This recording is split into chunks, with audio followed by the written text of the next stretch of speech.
Soft Boy awakens his power to obliterate the god of dragons. In this world, dragons are magical and powerful creatures with ancient lineage, true predators, and natural enemies of humans. Because of this, there are dragon hunters who make a living by accepting missions to kill these creatures and protect the cities. There are two ways to do this. The first is by freezing the dragon's blood with silver, an aura that emanates from silver weapons. And the second way is simply letting the sunlight burn their bodies. The anime begins by showing Ragna, one of these dragon hunters, emanating silver from his own hand to freeze several dragons with just one touch. Despite having this immense power, he desired to be even more powerful, showing that he was never satisfied. However, all of this was just a vision of the boy who was in the middle of training, trying to face a dragon with little result, which was a terrible time to have visions. Realizing that Ragna was having difficulties, his partner Leonica steps between him and the creature, easily finishing off the dragon. Leo tells him that he needs to stay more focused during battles as she does, and Ragna thanks her for her help by patting the girl on the head. Next, they burn the dragon's body and freeze its heart with silver, completing the job. When they return to the city, we see that Leo is considered a prodigy for having killed dozens of dragons alone, being the best hunter in the city of Ranabera, responsible for killing most of the creatures there despite being only 12 years old. Everyone envied and admired the girl, giving her various nicknames, but for Ragna, her only loyal partner, she is a hero whom he is sure will become even stronger as she grows up, and he takes several photos of his little heroine to document her growth. However, unlike Leo, Ragna had no ability to hunt dragons, which led some people to mock their partnership, like Sykes Charluk, ranked as the second best dragon hunter, with the highest number of creature kills in the city after Leo, which disappoints him because the girl didn't even know who he was. Sykes tells Ragna that he is only slowing down his partner, as his abilities are well below average, calling him nothing more than a burden. However, Leo immediately draws her sword, pointing it at Sykes to defend Ragna, leaving the hunter speechless. Leo asks him what he seeks with his silver sword and how much he desires to achieve what he wants, explaining that she seeks to have maximum strength, become stronger than anyone or anything. Because of this goal, she became a dragon hunter, as dragons are the most powerful creatures of all, and to prove that she is indeed the strongest, she wishes to face even the feared dragon god. She then asks all the people in the area if anyone wants to join her, promising to share everything they desire, such as wealth, status, and even glory. However, everyone remains silent and only Ragna speaks up, swearing to follow her as long as he can. Although she just delivered a speech worthy of the #1 dragon hunter, showing experience and determination when speaking with her partner, it becomes clear that she is still a 12-year-old girl.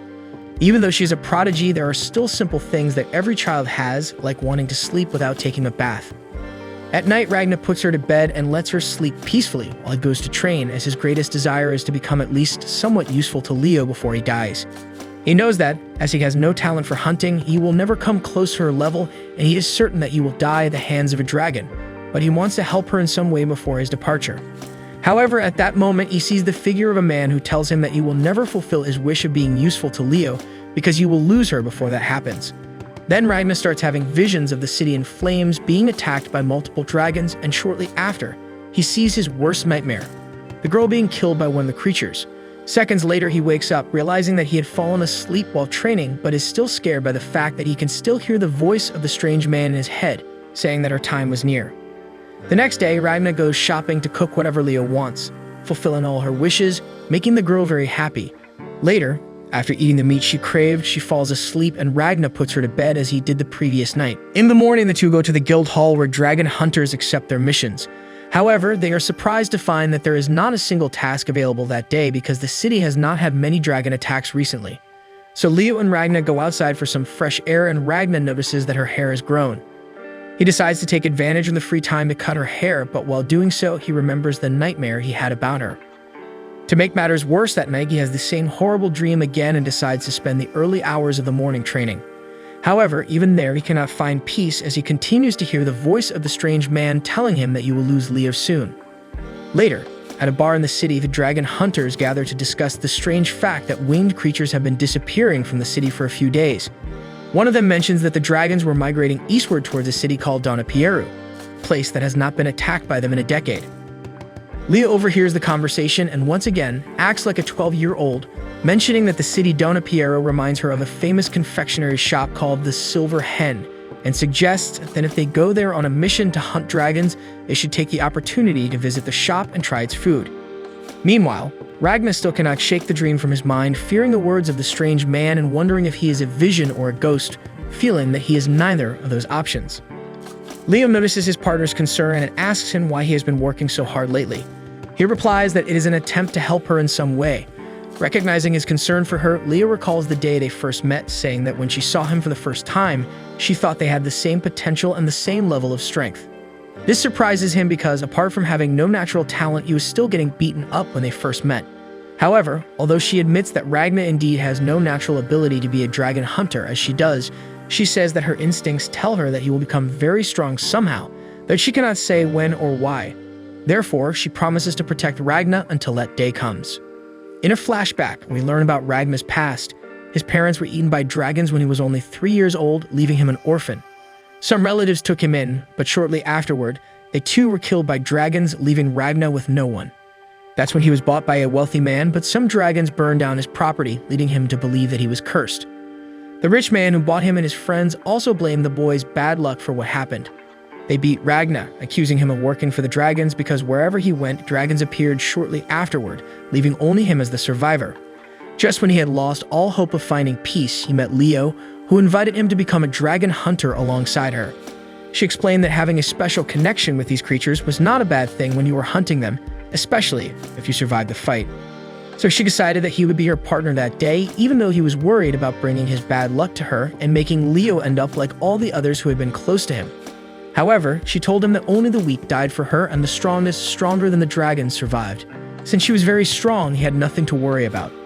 To prove his potential to Ragna, she took him on one of her hunts, and when they found a dragon, the boy thought it was the end for both of them. However, Leo defeated the dragon with a single blow, proving that she was indeed very strong. This made Ragna believe that it was safe to be near her because, unlike the others, he could not imagine a way for someone like her to die before him.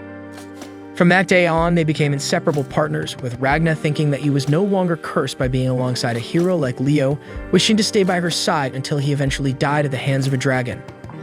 That's why the nightmare of losing her that he couldn't stop having was so terrifying, as she meant everything to him. The next day at the guild hall, all the dragon hunters gather when they learn that the city of Piero has been attacked and destroyed by the dragons. Since they hadn't suffered any dragon attacks for a decade, they thought they didn't need hunters to protect them. There, Leo asks Sykes what happened, and he explains that he heard that a horde of dragons attacked the city of Piero, and that's why the kingdom issued an emergency mission for all hunters to go after these dragons. This makes Ragna panic because he knows that this means his vision is about to come true. But when he tries to warn Leo about the impending danger, they hear a noise, and when they leave the guild hall, they see the city in flames and the dragon horde attacking, making Ragna recognize the similarity of the scene to his dream. Desperate, he goes after her, while the dragons attack the people who try to resist the attack in vain. Then the men see a person emerging from the flames and go to check if they are injured. However, the blood-covered man kills them all with blades made of his own blood, revealing that he too is one of the dragons, a superior one. This terrifies everyone, including the hunter Sykes, who is the second best among them. Ragna also sees the creature in the distance and immediately realizes that those blades are exactly what will cause Leo's death. So when the dragon is about to attack Sykes, Ragna jumps in his direction, determined to do everything to save Leo's life. However, his sword breaks upon hitting the dragon, and the creature then sets everything on fire. Leo sees that Ragna is in danger and rushes to the location worried. Luckily, the boy falls safely into the river. She then asks Skiles to leave the superior dragon with her and go to Ragna. Next, she goes to the creature, swearing to avenge it for hurting Ragna. Meanwhile, the boy continues sinking deeper into the river, reminiscing about his dream. After losing Leo, he sinks into his quest for revenge, aiming to hunt all the dragons to extinction, training to his utmost potential, becoming incredibly strong, even though he feels it's never enough. He also makes new partners, but they all die, leaving him as the lone survivor, leading a life full of losses despite his efforts, reaching a point where he achieves the impossible. Then Ragna manages to get out of the river, encountering the man from his vision again. He finally realizes that this is his future self, and that maybe deep down he only wanted a chance to die, but somehow always managed to survive. The man reveals that he is the future Ragna who caused his visions and expresses disgust for his past self. Despite idolizing Leo as a heroine and professing his love for her, he didn't become the strongest being in the world to keep her safe. He gained the strength he needed only after losing her. But then, even though he was strong enough to face any dragon and protect anyone, he had already lost everything, with nothing left to save, unable to see any reason for all that power. Ragnar asks him to transfer all of his strength to him because it's the right moment to save Leo and the others in the city. His future self agrees, hitting Ragnar with his sword, causing Ragnar to scream in pain, startling Skiles, who was keeping him safe during his visions. At that moment, his past and future selves merge into one, with Ragnar receiving all their memories and powers, understanding everything that happened, and the pain of becoming strong only after losing Leo.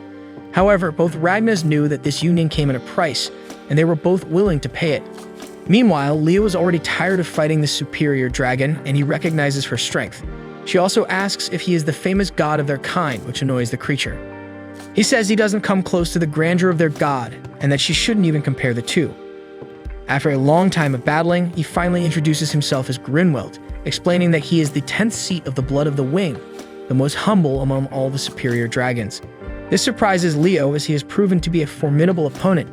Grinwelt decides to have some fun and reveals why the city and the kingdom are marked for destruction. He tells her that their god has always loved the exotic dishes created by humans, especially the famous bakery in the city of Donapiero. However, even though he was a loyal customer, the bakery was robbed and went bankrupt. With the shop's bankruptcy, which was the reason the Wingblood dragons didn't attack the city, their god became extremely sad and angry.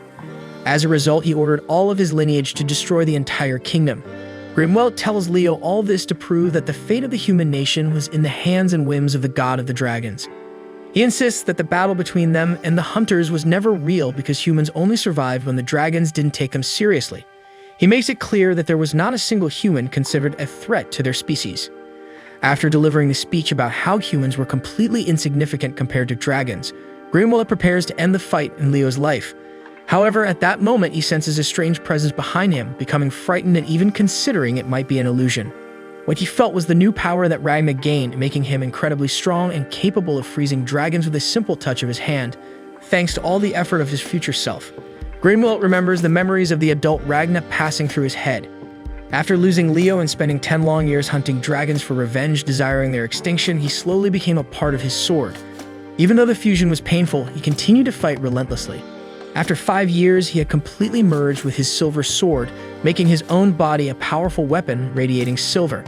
3 years later, he developed a technique to increase the silver in his body. After another 4 years, he learned to control it at will. After a total of 10 years, he became a being far beyond human capacity, mastering his silver battle arts technique. All these years of training and techniques were now in the present Ragnar. Approaching Grinwelt, he senses a power similar to the one he felt around monarch dragons, those chosen by their god to lead dragon lineages. Despite feeling this supreme power from Ragnar, Grinwelt denies being afraid of a mere human and assumes his true form, enabling him to use his full potential. He starts another speech about how dragons are powerful and humans are weak and inferior.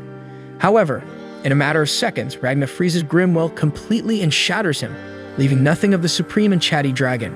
With everything finished, Ragnar finally comes to his senses, realizing he had saved Leo's life and changed his future of pain and suffering. He runs to her, barely believing what happened, and starts crying, relieved that he still has his partner by his side. As he cries as if the world were ending, she tries to reassure him, saying that everything will be okay and recognizing his hard work to become so strong. He says that someone else worked hard to achieve those results, someone who was no longer there despite Ragnar knowing how much he suffered and missed Leo. Meanwhile, somewhere in the sky, filled with gears for some reason, the future Ragnar meets a girl who tells him that even though he and his past self have accepted the price of their fusion, the past Ragnar won't live for much longer. She notices that in all those years she knew Ragnar, she had never seen him make such a sentimental expression as he was making at that moment. Even after all that time together, this was the first time she saw him without a somber look. However, what mattered now was that all their hopes of creating a world where no dragons existed were entirely in the hands of their past selves. On that day, the dragons attacked 7 cities in the Eastern Kingdom, and out of the 7, 6 were completely destroyed, including the capital. However, on that same day, the Dragon Reaper was born.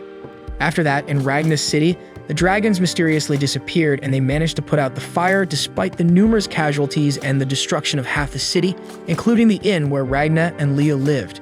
So the two were left without a place to sleep and had to take shelter in the home of the hunter Skiles, with the boy still in shock that he had truly prevented his nightmare from happening. When Skiles enters the room where the two are, Ragnar tells him that the best thing they can do is leave the city and head toward the nearby border because the dragon god demanded the kingdom's destruction, and the creatures treat his demands as law, so they won't give up on attacking the place. However, if they move away from their target, everyone could be safe. Skiles questions why Ragna suddenly became intelligent and extremely strong as he had no talent before. He asks how Ragna gained all that power to defeat Grimwelt so easily, but before he can answer, Ragna falls asleep on his bed. Leo explains that even though he spent many nights training hard while she slept to achieve those results, all that strength was draining him and making him unstable. At that moment, Ragna starts calling for Leo, and she tries to reassure him that she's right by his side, but he continues to call her name. Suddenly, she and Skiles hear a noise and go to see what it is, leaving Ragna sleeping. Outside, they are startled to see that, for some reason, the forest is attacking them. Leo rushes to the site of the attack, with the woman who was with Ragna from the future saying that their story is about to begin now that their paths will cross. A little earlier, we see that somewhere within the forest, a chef serves a roasted lamb dish to a portly man named Marugabud. Clearly, the chef and his staff were very afraid of him, and with good reason. As soon as he tastes the food, Marugabud exclaims that he found the meal delightful, but nothing compared to the taste of the chef. He reveals himself to be a very hungry dragon. He devours the chef, leaving his 2 staff members horrified, but they also don't last long. Next, he moves on to the last person standing and says that the dragon god demanded the destruction of all humans in that kingdom, which means he can devour as many people as he pleases. Then his tentacles start to spread throughout the city like vines, which are the attack Leo and Skiles saw coming toward the forest. The dragon captures the poor girl and prepares to feast on her, just as he did with the others. Meanwhile, dragon hunters rush into the forest, trying to defeat the tentacles they encounter on their way. However, Skiles doesn't understand how a dragon is attacking because they are creatures that should not withstand sunlight. This makes him doubt if they can trust something as basic as this information. Nearby, Leo is attacking the relentless tentacles that keep emerging. Suddenly, she notices that many of them have just destroyed Skiles' house's roof and captured Ragna, who was still sleeping soundly. She rushes to save him, but the tentacles prepare to attack her. However, with Leo in danger, Ragna immediately awakens from his slumber, radiating silver from his body, freezing all the nearby tentacles, which catches the attention of the dragon and the hunters nearby. He then realizes what's happening and runs towards the dragon, completely ignoring Leo, who is calling for him, asking him to wait for her, but ends up falling behind because she struggles to keep up with his pace.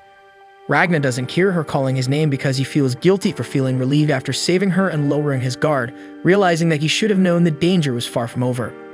He then spots the dragon and delivers a powerful kick to its face, sending it flying and releasing the girl. Ragna believes that the only way to change his future and prevent everyone around him from perishing at the hands of the dragons is to not rest until they are all exterminated by his own hands. However, he wonders if he is truly capable of such a task, considering that even his future self couldn't succeed. It's only at this moment that he recognizes the girl right next to him and realizes she is Crimson, his future partner. Ragna believes that Crimson must have come to find him, but her reaction indicates it was merely a coincidence. Nonetheless, he remains excited because now they can join forces in their mission to exterminate the dragons. However, the girl denies being Crimson and begins to introduce herself. Ragna interrupts her, claiming her name is Eliza Yorkshire, a 14-year-old girl from a farming village, where she worked for a man whose property was attacked by a dragon and she disappeared since then. Ragna insists that at least that was the story she told him in the future, but she corrects him, saying she doesn't understand and clarifies that her name is Elise. Ragna cuts her off again, stating that he knows she is the dragon monarch Crimson, a former Bloodwing progenitor, considered a traitor by her kind for attempting to kill their god. Ragna continues, explaining that it was Crimson who also bridged the future and the present so they could achieve their goal of exterminating the dragons from the world, including himself.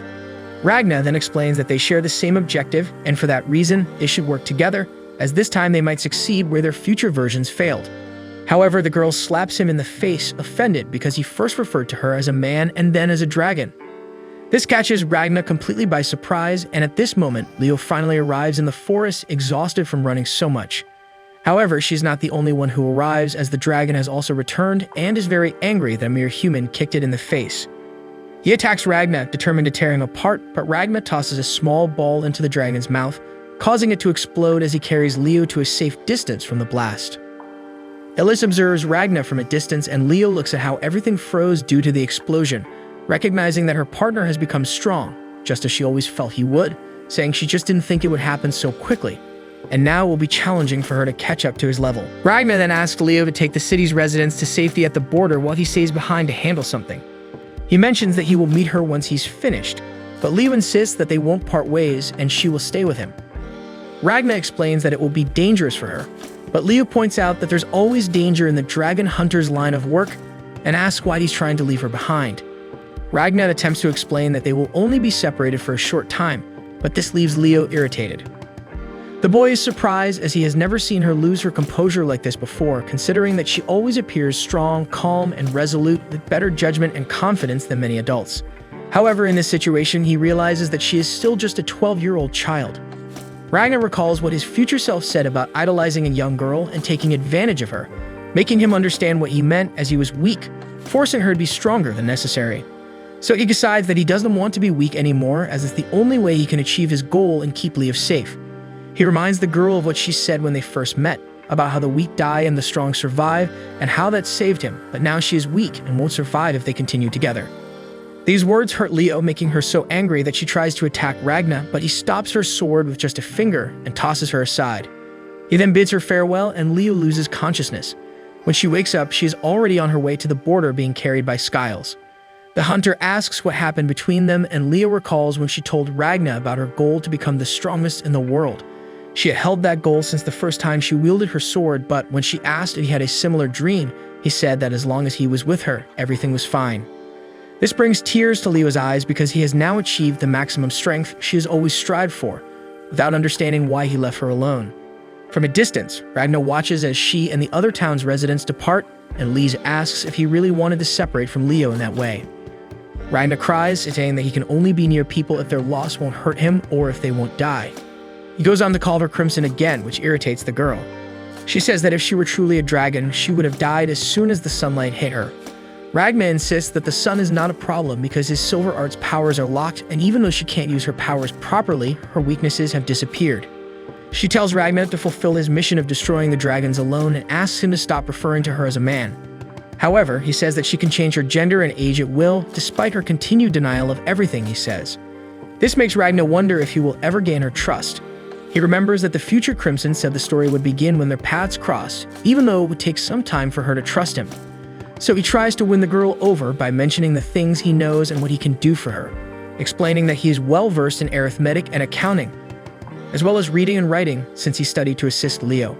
He also says he can cook delicious dishes and perform other household chores, and he can make her life easier by doing various tasks for her, promising to do all the activities for her, just like he did for Leo. However, Lise finds everything very strange and refuses to form a partnership with him. At this moment, Ragna collapses with a fever, and while he's unconscious, she decides to examine his body, inadvertently revealing her dragon eye. In the future, Ragna met Crimson after defeating a dragon.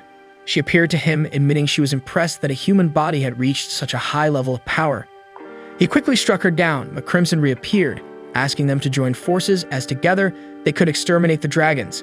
However, as he was a dragon himself, Ragna struck her down again. Crimson reappeared once more, but this time with a different age, insisting that they work together. In the present, Ragna finally awakens, and Lise tells him that she helped him because she couldn't abandon the person who saved her. Ragna thinks he fainted because his body hadn't acclimated to the silver battle arts yet. Lise then asks if it's true that the dragon god ordered them to destroy the kingdom, and Ragna confirms it, saying they need to start hunting all the dragons right away. He explains that they had already accomplished this more than 20 years in the future, but now that they met earlier, they could start the hunt sooner.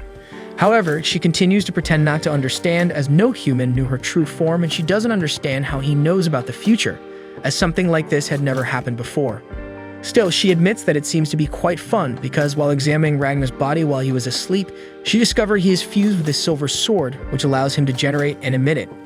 She doesn't understand how it works, but it's evident that Ragna's potential is incredibly high, which excites her and makes her want to test this new method of killing dragons.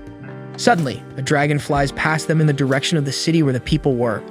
Immediately, Ragna carries the girl and starts running towards the dragon, determined to save the people. He asks if she has any orders, making it clear he will obey whatever she commands, which excites her. She denies being Crimson once again, but orders him to destroy all the dragons. Then, after reaching the location where all the dragons were flying, Ragna prepares to face them, creating several silver swords that defeat the dragons one by one. Crimson examines one of the weapons and realizes that, while not very well made, it has enough potential for a second-rate hunter to eliminate even superior dragons. This makes her imagine how incredible it would be if they could equip an army with such weapons. She then releases her servant, a slime inside her stomach, and finally takes on the appearance of Crimson, eliminating the remaining living dragons. Ragna is pleased to see that he was right about her being Crimson, and she says she'll accept joining forces with him on the condition that he drinks a poison that will only take effect if he attempts to rebel against her, as his silver power poses a threat and she needs some guarantee. She tells him to drink it if he truly wants to be used by her, thinking she will have to deliver a convincing speech to persuade the boy. But Ragna drinks the poison without hesitation, which surprises her. She asks why he is so determined to exterminate the dragons. Ragnar explains that it's the only way he can protect everything that his future self lost. Crimson comments that it doesn't sound like a very heroic goal because it seems to be for his own benefit. However, that doesn't matter much to her because she will use and guide him on the path to the extinction of their kind, eliminating all 6 dragon lineages and then their god. But she makes it clear that when their mission is complete, Ragnar must eliminate her to wipe out all the dragons from the face of the earth completely. He agrees to Crimson's terms, realizing that he has heard the same speech from her in his future. With him accepting all of her terms, she says they can start the story of how they will exterminate all the dragons in the world. After reaching an agreement with Crimson, Ragnar gets to know Slime better, who appears in his human form to question the way he was speaking with his master. Ragnar acts as if he already knew him, which irritates Slime. Slime asks Ragnar to address him as Lord Slime because he is Crimson's #1 servant. However, she interrupts and asks Ragnar to tell her about the future. He explains that they lost the battle against the dragons, but Crimson already knew that and asked Ragnar for more details, such as how many dragon monarchs he killed. Crimson bombards the boy with questions he couldn't answer, and Ragnar explains that he only has a general outline of the future's memory, but doesn't remember details. Ragnar says he only recognized Crimson after seeing her, meaning he needed a trigger to access his memories, which Crimson finds quite convenient. Ragnar asks if she was suspicious of him, and Crimson explains that she's suspicious of everyone except herself. She then asks if Ragnar can use his strength to its full extent or if he can only remember the basics. Ragnar explains that his strength doesn't depend on his brain but on his body, allowing him to access his full strength. Meanwhile, a superior dragon is enjoying the screams of the girls caught in its tornado, making him feel even more in tune with the wind. After some time, some dragon hunters engage in battle with the creatures, but they are no longer confident and don't feel like true hunters. At that moment, Ragnar appears and swiftly eliminates all the dragons with his silver aura.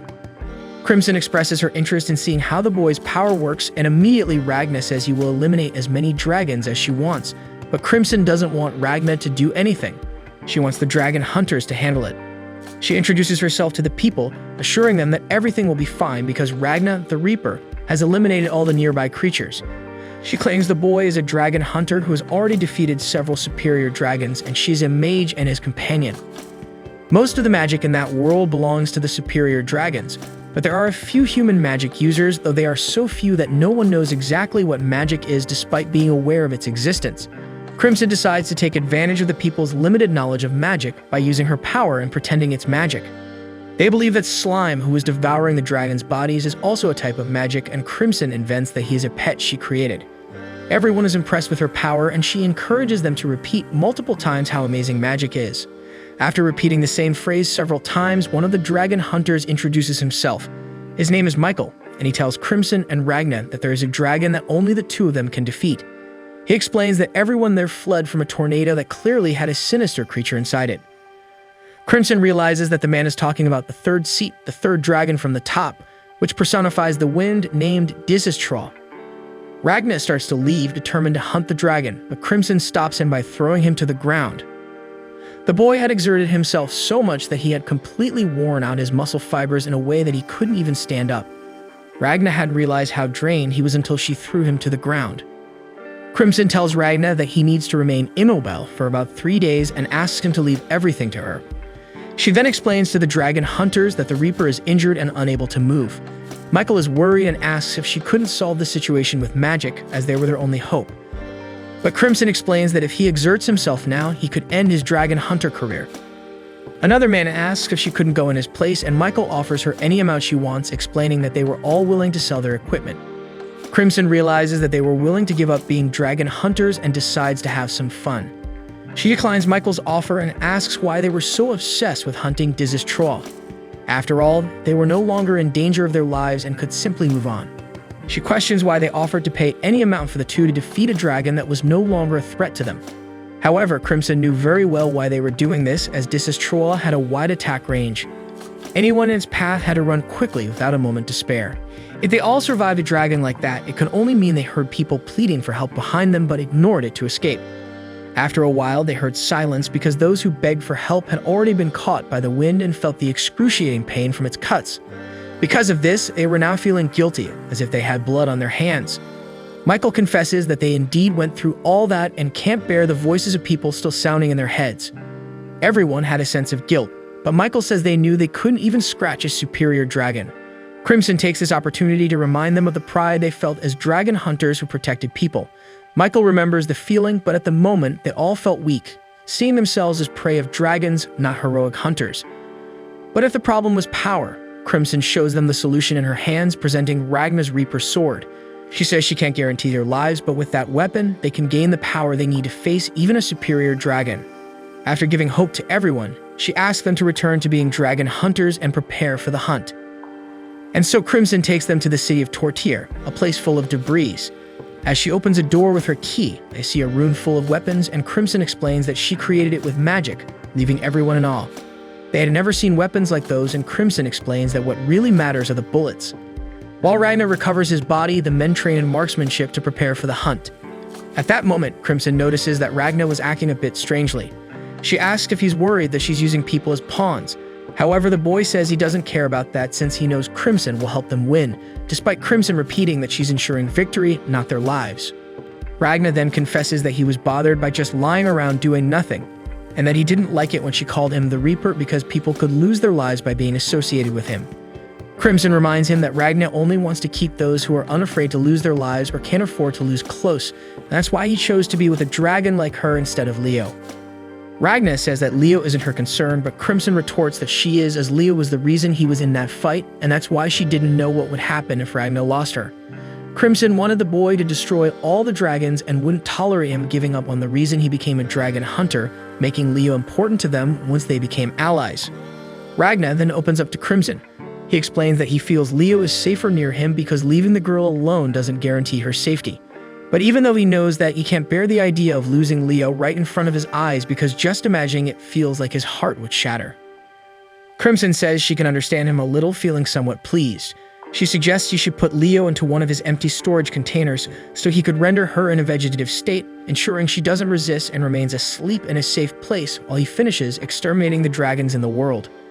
For the dragon, it was the perfect way to protect Leo, but obviously Ragnar doesn't like the idea at all and even tries to punch Crimson with the limited movement he had. Crimson finds the situation amusing and Ragnar calls her miserable, but the dragon doesn't care because for Crimson, that's one of her main characteristics. She then mentions how annoying Ragnar's attitude was when they first met, acting as if he knew everything about her when he knew nothing. Despite that, Crimson assures Ragnar that she will kill Diz's Troll, and that while she does that, he can continue to recover and build his silver aura. Crimson then recalls that he once said he felt cursed. So she takes a weapon and shoots herself in the head. Ragnar is horrified, but immediately, Crimson reappears in a new body, proving that she indeed lives under a real curse, and she asks him never to say something like that again. Then she goes to Slime. He says that he extended one of his eyes throughout the entire city as she asked. As a gift, Crimson offers her body for Slime to feed on, making her servant very happy. He shows her everything he saw in the city, explaining that it was all destroyed and the tornado was in the middle of it, with Diz's Troll and many people inside it, floating in the wind. He says there are 16 victims in total, all of them women, all of whom are already seriously injured and lifeless. This makes Crimson think about how lonely Troll is. But while he was busy, he wouldn't bother anyone, so she decides to take advantage of the situation. While thinking, Slime feeds on her body, becoming very excited. Crimson then says it's time to attack because there are no survivors in the city, making it much better for them. However, she decides not to reveal the entire situation to Ragnar and the other dragon hunters. And so at night, Crimson says it's time to attack and gives a motivational speech, telling everyone that that day the true dragon hunters will act and eliminate an evil dragon disturbing the city. Her words make all the dragon hunters celebrate. Then they set out for the hunt, trusting Crimson completely. Diz's Troll notices them approaching and thinks that help came too late because there was no one left there who could be saved. However, no matter how much he wanted to have more fun, Diz's Troll knew that the sun would rise soon and thought it best to leave while there was still time. But Crimson grabs a megaphone to say that they are the dragon hunters who will take advantage of that morning to eliminate an evil dragon disturbing the city. She continues, saying that the dragon is just a lonely being pretending to communicate with the wind when it's just a monologue.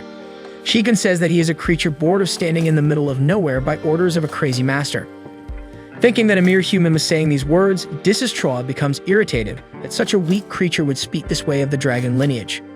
He believes that whoever said those words clearly didn't know him, as he is a winged blood, a third from the top, the dragon of the wind, feared by all for causing excruciating pain with his tornado.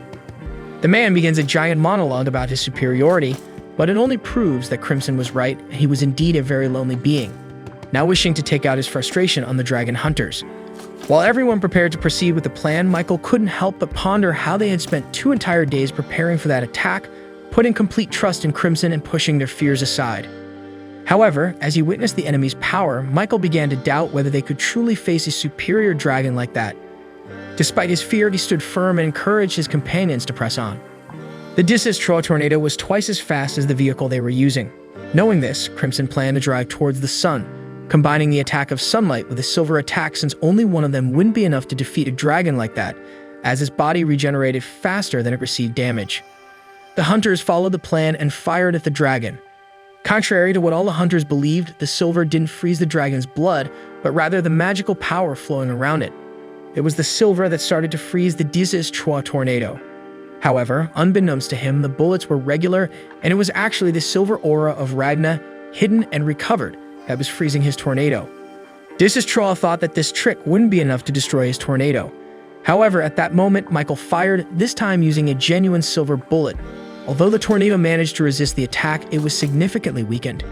This infuriated Disistroa, who still believed that the mere hunters were deluded to think they could face a superior dragon like him. The hunters continued to shoot, and Crimson found it amusing. Then, thanks to Ragna's silver aura, the dragon's tornado dissipated, causing it to fall. Slime captured Disistroa and threw him onto the silver lance of the hunters, and the dragon began to freeze. Disistroa was shocked to realize that the humans had indeed defeated him. The dragon struggled, trying to conjure his tornado again, but he was too weak to use his power. As the sun began to rise, the dragon started to burn, successfully concluding all parts of their plan. Suddenly, Disistroa managed to break free from the hunters, still impaled on the silver lance, but Crimson ran him over. Too weak to fight, Disistroa understood that he was defeated and wondered how a dragon like him could be defeated by mere hunters. After all, he was a super powerful, superior dragon capable of creating 8 tornadoes at once. Crimson, who knew his abilities, realized that if he had used them, the group would never have been able to defeat Disistroa. But his pride had driven him to want to defeat the humans without using his full power, leading to his downfall.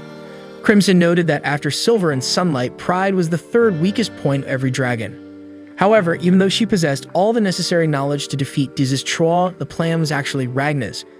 He knew that Crimson had the knowledge to defeat any dragon she wanted and didn't need to know about the future. Still, she wanted to test her knowledge as an experiment. He realized that Crimson was as amazing as she was formidable. Even though they were partners at that moment, once they finished hunting all the dragons, Ragna would have to hunt Crimson. After they finished eliminating the Wind Dragon, everyone bid their farewells, and Crimson erased the hunters' memories, causing them to forget about her. Afterward, Crimson disappeared, and the hunters thanked Ragna, saying they wouldn't have been able to defeat the dragon without his help.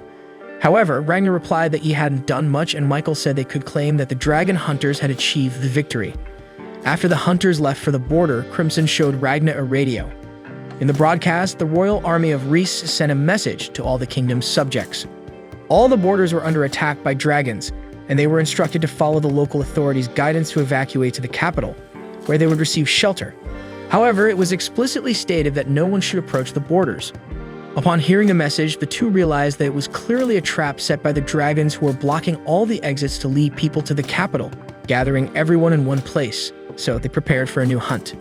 5 days earlier in the capital, King Femid Reese received news that the dragons had destroyed the city of Donapieru and decimated his army. The informant recounted that in the middle of the night, many lightning strikes had struck the city, and several dragons had attacked simultaneously. The king instructed the informant to gather the troops and send reinforcements from the cities of Ranabarilla and Tortir immediately. Additionally, he asked them to hire as many dragon hunters as possible, emphasizing that they should avoid superior dragons at all costs. The king then pondered the lightning strikes that had hit the city, and his advisor mentioned the similarity to an event that occurred 20 years ago when Garnus's army invaded the Dornapiera region and was decimated by an unknown dragon that shot lightning. The king had hoped that the dragons living among them could coexist peacefully and wondered why the dragons were attacking at that particular moment. But he remained calm because the city was protected by a barrier and not even the strongest superior dragon could breach it. Ironically, at that very moment, a dragon appeared. She was a winged girl who looked like an angel. She apologized for her unexpected visit and introduced herself as Artemisia, a first-level dragon from the winged lineage crowned by the dragon god. King Femid recognized her as the dragon with angelic wings known as the King of Wings. Artemisia was pleased with the title given to her by humans. He asked how she had managed to breach the barrier. The capital was protected by a solar wall that absorbed sunlight's energy and converted it into a protective aura, making the city glow even at night, known as the sunset technique. Artemisia reassured the king that the barrier was working perfectly, and that it even made her struggle with the heat. Realizing that his barrier didn't affect Artemisia, the king thought of her as a mysterious being no one knew much about. Femid didn't understand her true role in the war between humans and dragons. Seeing the king's concern, Artemisia assured him that his subjects couldn't move, but nothing bad would happen to them. She explained that she had frozen the world with her temporal manipulation magic to prevent the city from panicking about her visit. She apologized for freezing his city and explained that she did it because she wanted to talk to the king and offer her apologies. This caught King Femid off guard. Artemisia explained that it was never her intention to attack Dornapieru, but one of the dragons had done so without waiting for her orders. She was left with no choice but to punish him for his actions and go there to apologize. She said she was sorry for not being able to stop the panic caused by the destruction of Dornapieru. Her actions, combined with her angelic appearance and gentle voice, made King Femid question if she was really a dragon. He'd wondered why he could still move if she had frozen the world, and since she claimed the barrier was working, he wondered whether he should attack her or not. However, Femid thought better of it and concluded that attacking her was not the right course of action. Not only was the winged dragon not showing herself as a threat, but it would likely lead to war against her entire lineage, resulting in the annihilation of his kingdom. The king decided to accept the dragon's gesture and bowed to her. Femid then said he accepted her apologies. Artemisia was grateful and said it only made her task more painful. She wanted to prevent her subjects from suffering and offer a quick and painless end to all of them. This left King Femid in shock. He remembered that Artemisia had said she didn't want to attack the city. However, she clarified that she didn't want to attack the city, but Femid's kingdom had to be destroyed because that was the will of her all-powerful god. Artemisia said she had planned to do it quickly and discreetly, but the attack on Dornapieru prevented her from doing so because the population panicked and some subjects even wanted to escape the kingdom. Therefore, Artemisia ordered her subordinates to go to the borders to block the passage and prevent people from fleeing. King Femid asked Artemisia to stop her subordinates, but she refused to do so. He then asked if she wished to start a war. Artemisia replied that there wouldn't be any war, only the massacre of him and his kingdom, apologizing once more for having to do it. Femid attempted to negotiate, but Artemisia said it was not possible. So, with no other choice, Femid decided to act and use the power of the barrier to launch an attack against Artemisia. His ring glowed and it caused all the city's lights to go out, concentrating all the solar energy from his barrier into a single point to strike Artemisia. However, just before releasing the attack, Femid was suddenly attacked by one of his subjects, Borgias, who revealed himself as Artemisia's subordinate. Another subordinate, Nebuline, stepped in front of Artemisia to protect her from anything that could harm the King of Wings. Artemisia thanked Nebuline for protecting her but questioned Borgias, who had fatally attacked King Femid with a devastating blow, as Artemisia had not ordered him to kill the king. She expressed her disapproval of such cruelty and decided to use her power to turn back time to before Borgias launched his attack against Femid. Everything returned to how it was before, and she apologized to Femid once more because it had not been her intention to kill him in that manner. Femid was in complete shock, realizing that he was alive again after being certain that he had been killed by the attack just moments earlier. Artemisia then explained that she had manipulated the flow of time with her magic to turn back time before the attack. Femid was awestruck by her immense power, considering Artemisia not just a dragon but perhaps a deity. However, she clarified that she was merely a servant of the true god and that it was the will of this powerful deity to destroy Femid's kingdom. The king then realized that humans could not face even the power of one of this deity's servants, let alone the power of the dragon god. Artemisia said that soon everything would be destroyed and none of them would be able to escape, as it was their destiny according to her god's will. She explained that she had a way to spare them from suffering, but she needed King Femid's assistance. Her plan was to eliminate as many people as possible quickly and painlessly. She told Femid that, as a king, he must help guide his subjects. With no other choice, he agreed to help her achieve her goal. The royal army of Lys conveys a crucial message to all citizens. They report a large-scale dragon attack occurring in a city near the border. As a result, all citizens from every city should follow the royal army's instructions and evacuate directly to the capital. In the king's castle, a soldier informs His Majesty Femad Rees that the number of refugees keeps increasing, and at this rate, it would be challenging to continue allowing entry to everyone. The king, with an empty gaze, says that this is not a problem and that everyone should be let in. He reassures that there's no need to worry about the future and that everything will be fine. On the other side of the city, a black-headed figure on a lance comments that no matter how proud or capable a person may be, after they die, they seem to lose their soul. He is referring to the king as apparently his spirit has disappeared. Then Artemisia arrives and says that she thought he would be a pile of ashes by now. The figure responds, expressing great happiness at her presence. She informs him about the entire situation. The plan was already in motion, and in 10 days, all the people gathered in the capital will have a peaceful death. However, there is a problem. The 9th place, Dornia, was defeated. The culprit was Starly Elise, the second princess of that kingdom. The figure mentions her as the Silver Princess and the Argentum troop. The queen reveals that she has sent the 5th place and the 6th place after her. The figure questions if she would prefer him to go after her, but she responds that she has another mission for him. The 3rd place, Disistroal, the 8th place, Marugabud, and the 10th place, Grimwelt, disappeared near the southern border. The figure suspects it might have been the Solarian or another dragon lineage, but the elder says it's a completely unknown threat. Then Artemisia hands over her heart to the figure, allowing him to regenerate his entire body. Artemisia mentions that his punishment is temporarily suspended and orders him to subdue the insurgents. It is then revealed that he is the 2nd place, Woltekamui. He accepts but asks if he'll get a kiss as a reward. The queen gives him a smack in the face and tells him that he never learns his lesson. The demon has fun irritating his progenitor. Artemisia urges him to go, but he asks for a moment to enjoy it as he is a very fast being. Then in the form of lightning, he flies away. Suddenly, we see Ragna from the past in a desolate land surrounded by all the mature dragons. He came there while chasing the winged blood but was captured and pinned down with needles piercing his arm. Once again, he survives without doing anything and starts screaming with anger, but Borgias kicks him in the stomach and orders him to be silent. Borgias asks everyone how they should deal with that human while everyone else had died. He asks for their opinions. Chantiuras, the 12th place, is bold and believes there's no other option but to kill him as he sees no reason to let him live. Baron Shura, the 11th place, suggests making him food for those who want to eat.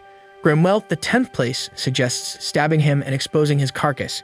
Dornian, the 9th place, prefers to use him in her experiments since she's developing a new floral arrangement with humans. Maruvabu, the 8th place, claims to have a cruel and unusual murder method. Ultozora, the 6th place, expresses no interest in that terrible and pathetic man, so they can do as they please. Terratectra, the 5th place, is also indifferent. Nebulum, the 4th place, believes they should kill him in the least painful way possible. Disistroal, the 3rd place, wants them to finish it quickly because the humans' moans are very annoying. Ragna can't move even an inch. He laments that the only thing he can do is groan. He wonders why he's still alive and didn't die that day with Leo. Ragna is frustrated with his weakness, but at least this time his life won't be spared, so it's all right. After all, he's tired of everything and just wants to finally find peace. Woltekamu realizes that Ragna wants to die and lifts him up by the neck, saying they now have a decision. They won't kill Ragna so he can burn in the fires of his own hatred and despair at his weakness. Dissis says he doesn't care about Woltekamu's selfish opinion and tells him to get it over with. Woltekamu questions when they became so soft-hearted. He releases Ragna and asks if anyone opposes his opinion, and Artemisia appears and strikes him with her lance, saying she disagrees with his opinion. The dragon's head pops out of his body with a blow and he falls to the ground. Artemisia explains that she despises those who disturb the group's harmony and tells Woltekamu to shut up.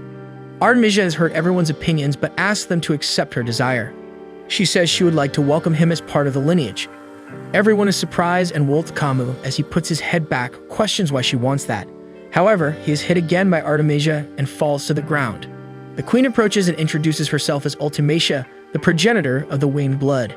She notices Ragna's sword and recognizes it as one used by dragon hunters from a kingdom that once existed. Despite being a lovely country, she destroyed all of them, except Ragna, who survived that day and also survived today. She is very pleased and believes it must be God's will, so he has permission to live. Ragna has no idea what she's talking about. Then Ulto explains that being part of the lineage means an invitation to be transformed into a dragon. The others explain that despite people thinking that superior dragons like them are menial dragons who can assume human form, that thought is entirely wrong. In reality, inferior and medial dragons are mere beasts born from their blood. They, mature dragons, used to be human but received blood from their progenitor and transformed. Therefore, Ragna should be happy because he will receive the gift of evolving into a life form far above humans. However, Ragna absolutely does not want to become a dragon like them, as they killed Leo and many other people he cared about and could come to care about. Ragna hates the dragons so much and refuses to become one, but he doesn't have the strength to say a word. Holto says that if he becomes part of the lineage, all this hatred will disappear, just as Ultos did. Artemisia says that despite the nonsense Wolt Camus spoke earlier, she wants to save him from that hell. She creates a blood blade with her powers and says she will stab it into his heart. When she does that, the transformation will begin. Ragna uses his last strength to beg her not to do it, but she asks him not to be afraid, as he won't cease to be himself. However, the way he sees the world will change. Artemisia plunges the blood blade into Ragna's back, piercing his body and going straight to his heart. His transformation begins and he screams in agony. So Ragna wakes up startled in a train carriage next to Crimson and Slime. He mentions it felt like he was having a fun dream, so he didn't wake him. He also tells Slime to keep quiet. Crimson asks if he remembered anything useful. Despite Crimson being a jerk, he's still better than Ultimacia, as her gentle demeanor while killing countless people is terrible for Ragna. He promises to hunt her down no matter what it takes because he's stronger now. Crimson still doesn't know how much of his own power Ragna can use, and he's also unaware of the price that must be paid to use it to its full extent. So he prefers to wait a few years and fully prepare to kill Ultimacia. However, the Queen must already be aware of the strange activity near the border, and by now, Woltakumlu must be free because he's the most powerful fighter of all. Without his protection, this is the perfect time to set an ambush against Ultimacia. So if Ragna defeats the Queen, it's a bonus. But if he loses, Crimson will save him because he's an irreplaceable tool. The train approaches the capital, and they plan the next steps of their operation and how they'll secure an audience with the winged progenitor. In the capital, through a vision, Artemisia asks God, who appears as a child, if he wishes for everything in Lys to be destroyed. The child asks what Lys is. Artemisia deduces that this country no longer exists in God's mind. Therefore, everything in this world that isn't in God's mind must be obliterated. After all, they are God's members, and the lineage exists for that reason. She weeps for all the members of the lineage who have died because none of them served as God's members. They weren't fit to be part of the lineage. She pleads to at least let the destruction of that country be an offering. Amid the citizens, Smile is impressed by the size of the capital. Crimson explains that they are in the new district, the commercial center of the capital. It's the most bustling region of the city, and they are just crossing the second castle wall to enter the old district. Moreover, Crimson asks that from now on, they address him only as Veronica. When they look to the side, Ragnar is vomiting. He explains that he gets sick in crowds. Crimson thinks it's a joke and an improper weakness, given that he survived in Ronabera, which is also a large city. Ragnar tries to remember and recalls that the reason was Leo, who had always been by his side. Crimson questions if they should cancel a hunt due to Ragnar's condition. However, he promises that he will be fine because no matter what happens or how sick he is, the moment Ultimacia enters his line of sight, he will hunt her. So Crimson supports Ragnar on his shoulders to continue. He asks him to pretend that he's Leo by his side, but Ragnar says he will never be like Leo. After some time, the trio arrives in the old district. Crimson prepares for the operation, but Ragnar is very unwell. So he asks Slime to stay and take care of Ragnar until his return in 2 hours. Crimson orders Slime not to get into trouble, move unnoticed, and not mention the enemy's name out loud. Crimson leaves the two and moves through the crowd. He notices that despite the many people, the flow of Awakens should have already exceeded the city's limits. He wonders how it can still accommodate more people. There's only one explanation. They are gradually reducing the number of people by secretly eliminating citizens. Meanwhile, Nebulum finishes the selection of people for the day, just waiting for nightfall. Borges asks where the progenitor is, and Nebulum replies that she went to see the situation of the Awakens. Borges is furious because it's their duty to oppose the Queen's whims. Nebulum explains that the progenitor is in the old district. At another part of the capital, Lieutenant General Rowan enjoys dinner with 2 beautiful women. He flirts with the ladies and suggests they go up to his room. However, Crimson arrives and asks if he can join the conversation, already knowing Rowan. Minutes later, the lieutenant is on his knees asking Crimson, calling him by the name Veronica, to notify him when he's coming so he and his servant can prepare a proper reception. However, Veronica smacks Rowan and reminds him that he ordered him to gather information while posing as a high-ranking army officer, but seems more focused on having fun. So Veronica asks another servant named Chimera to appear as well. She comes from outside the window, transforming from a feline to a human, and pledges her loyalty to her master. Then Veronica explains that everyone needs to cooperate so that Ragna can kill the winged monarch. In the midst of the crowd, Ragna and Slime watch a military performance. The soldiers lower a large curtain, revealing petrified dragon heads that start to catch fire. The captain promises that the Royal Lace Army will kill every last dragon and keep its population safe. Ragna steps away and bumps into a hooded girl. He looks and is shocked to realize it's Ultimacia. Then he remembers what Crimson said earlier. If he ever encountered her, he should, under no circumstances, fight her alone. If that happens, the hunt would be over. Sensing Ragna's odd behavior, Ultimacia approaches and asks if he's feeling unwell because he looks extremely pale. Crimson informs his servants Golem and Chimera that Ragna will be fighting Ultimacia. Therefore, they all need to cooperate so they can kill the winged monarch. Golem questions this as he thought their only job was to keep an eye on the blood of the wings while they destroy the country. However, Crimson reveals that he has discovered something intriguing called Ragna, and because of that, the situation has changed. At that moment, they had a great opportunity to hunt down the winged monarch. Golem gives advice saying they shouldn't challenge Ultimacia now. However, Crimson disregards his advice and the servant becomes indignant. Using his reconnaissance drone, he saw the exact moment when the winged monarch took control of the capital while using her time control magic. Golem asks his master how he will overcome something like that. He asks him not to worry as only Ragna will fight, not them.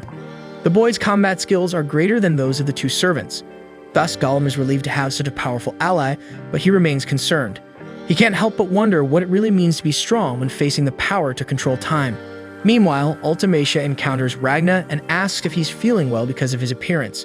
Ragna is torn by his thoughts as a part of him wants to follow Crimson's instructions and avoid the fight, but another, manifested by his past self, wants relentlessly to attack Ultimacia at that moment. She is alone, and this is a great opportunity, even though she shows no apparent hostility. He is hesitating, but his thoughts are consuming him from the inside. Back with Crimson, Golem and Chimera bicker like children. The servant asks for permission to do the job alone, claiming that her partner is overwhelmed by cowardice. He calls her a brainless bird-brained beast, and she finds it amusing to hear that from a noisy pile of scrap metal. Golem starts teasing her by asking her to solve basic math problems, and while he can answer quickly, she struggles. He doesn't tire of taunting his colleague until Crimson approaches and smacks him with his fan. Like a mother separating her children in a fight, Crimson tells them that they are works of art he created with his knowledge and skills, even though he used different approaches for each. Therefore, insulting each other is the same as spitting on their master. Crimson forgets what they were talking about, and Golem shows his fly-shaped drone. The servant uses the drone to project images of the winged monarch using her time control magic. The three of them are impressed by the power of time control. Then Crimson asks Golem to self-destruct, leaving him shocked and confused. The master asks if he's insinuating that Crimson is acting like an obsessed fool with his new toy. Golem realizes the problem he has created for himself and becomes afraid, but Crimson says it would be inconvenient for him to do it now, and it's better if he explodes during the battle. He begs for mercy, and the master loses patience and kicks him to the ground. Crimson then reveals that the time control magic is not invincible, and those images are proof of that. Elsewhere in the country, Woltakamui arrives in his lightning form and encounters the group of warriors who fought against Troa. He is upset that the dragon was hunted down by those idiots. The warriors are frightened because they realize that this dragon is superior. Woltakamui says it's clear from their faces that they already know it's their time to die. He demands that they tell him everything they know about the guy who gave them those silver swords. They are free to refuse to provide the information if they have the courage. In the city, Ultimacia continues to stand in front of Ragna, who is paralyzed. Slime advises Ragna to keep his distance, as this guy might end up vomiting on her. He mentions Ragna's nausea in crowds and calls him a real wimp. The monarch apologizes and says she didn't realize. Slime accepts her apology without any issues and says that we all make mistakes. Ragna has his hand on the hilt of his sword, hesitating, but ultimately decides to give up. He won't fight, and he sees it as a better option to find Crimson and hunt down the monarch again later. In a very friendly manner, Ultimacia apologizes for the inconvenience and asks him to take care of himself. Despite this being a good moment, Ragna believes that this is the right decision. He almost acted rashly when he was alone, but thanks to Slime, he didn't take any further actions. Slime approaches Ultimacia and senses a different scent from cumins, which seems delicious to him. He jumps off Ragna's shoulder and asks for permission to lick Ultimacia's face. However, the boy accompanying her intervenes and stands in front of Slime, reminding her to hurry up and find her parents. Slime becomes curious and asks what the boy was talking about. Ultimacia explains that she was helping him find his parents. Ragnar is inwardly furious to hear this as he remembers all the harm that the monarch has caused throughout his life. He can't believe that someone like her is being kind to that child. Ragnar asks for the reason but quickly regrets it, as it might raise suspicion. Uncomprehending, Ultimacia asks if there needs to be a reason to be kind to someone. Ragnar reflects for a while, but then he pulls Slime and asks them to leave. However, Ultimacia calls him and asks him to wait, wondering if they have met somewhere before. Before she finishes the question, Ragnar denies it shortly and continues on his way. Then Nebulum arrives looking for Ultimacia. He is relieved to find the monarch after searching for a long time. The elder is furious, and she apologizes for the trouble she caused. But before they continue their conversation, Nebulum asks who the guy is, pointing at Ragnar and suspecting he might be a dragon hunter. Ragnar places his hand on his sword in alert for what might happen, but the monarch explains that she initiated the conversation and that he was just feeling sick in the crowd. Nebulum then recalls that this kind of thing is normal and happens to many people, including him. Remembering it, he gets sick and vomits in the middle of the square. Ultimacia is concerned and suggests they find a less crowded place, but as she looks back, she realizes that Ragma and Slime have disappeared. While they review the footage, Golem and Chimera wonder why the winged monarch is not visible. Chimera realizes that after appearing suddenly, the rune changes completely. She concludes that Ultimacia stopped time up to that moment. The question is, why did she choose that moment to resume the flow of time? At first, Golem thinks she may have run out of magic, or perhaps there is a limit to how long she can freeze time. But then Crimson explains that at that moment, she only reversed time for the injuries that led to the death of King Lise. Despite her immense power, Ultimacia cannot pause and reverse time simultaneously. To reverse time, she must unpause it, and while she is in the process of reversing it, she cannot pause it. Therefore, this is the weakness of time control magic. Crimson envisions a scenario in which they plan an ambush and kill the monarch. If they do that, she will automatically use her magic to reverse her body to a living state. However, while she is doing that, she cannot freeze time. So before she finishes restoring her body, they kill her again. The magic is triggered again, and time is reversed. They kill her again, and so on. If this continues, her magic will run out and she won't be able to turn back time. Naturally, to defend herself, Crimson hopes she will counterattack using her energy reserves.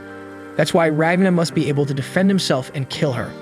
Crimson recalls the conversation they had by the campfire, and if it's true that they killed the winged monarch in the future, this must have been the method used. The only direct lethal aspect of time control magic is the inability to use different powers simultaneously. This is the only way to confront the monarch at the moment, so Ragnar is capable of defeating her in a one-on-one confrontation. Golem and Chimera's role is to take care of Nebulum and Borgias, preventing the dragons from helping the winged monarch. They must be cautious, as this is a great responsibility. In alley, Slime asks what's gotten into Ragnar. He ignores the servant and questions if he made the right choice. Despite the fact that his future self wouldn't have hesitated, Ragnar is different. He hasn't lost anyone yet. Then a representation of Crimson emerges from the shadows and reminds him to stay calm and obey his orders. Although he convinces himself that he made the right choice, Ragnar still has a horrible feeling inside him. He asks Slime to transmit a message to Crimson using a communication device. The message is that he found the target. Crimson then goes out alone, leaving Slime astounded.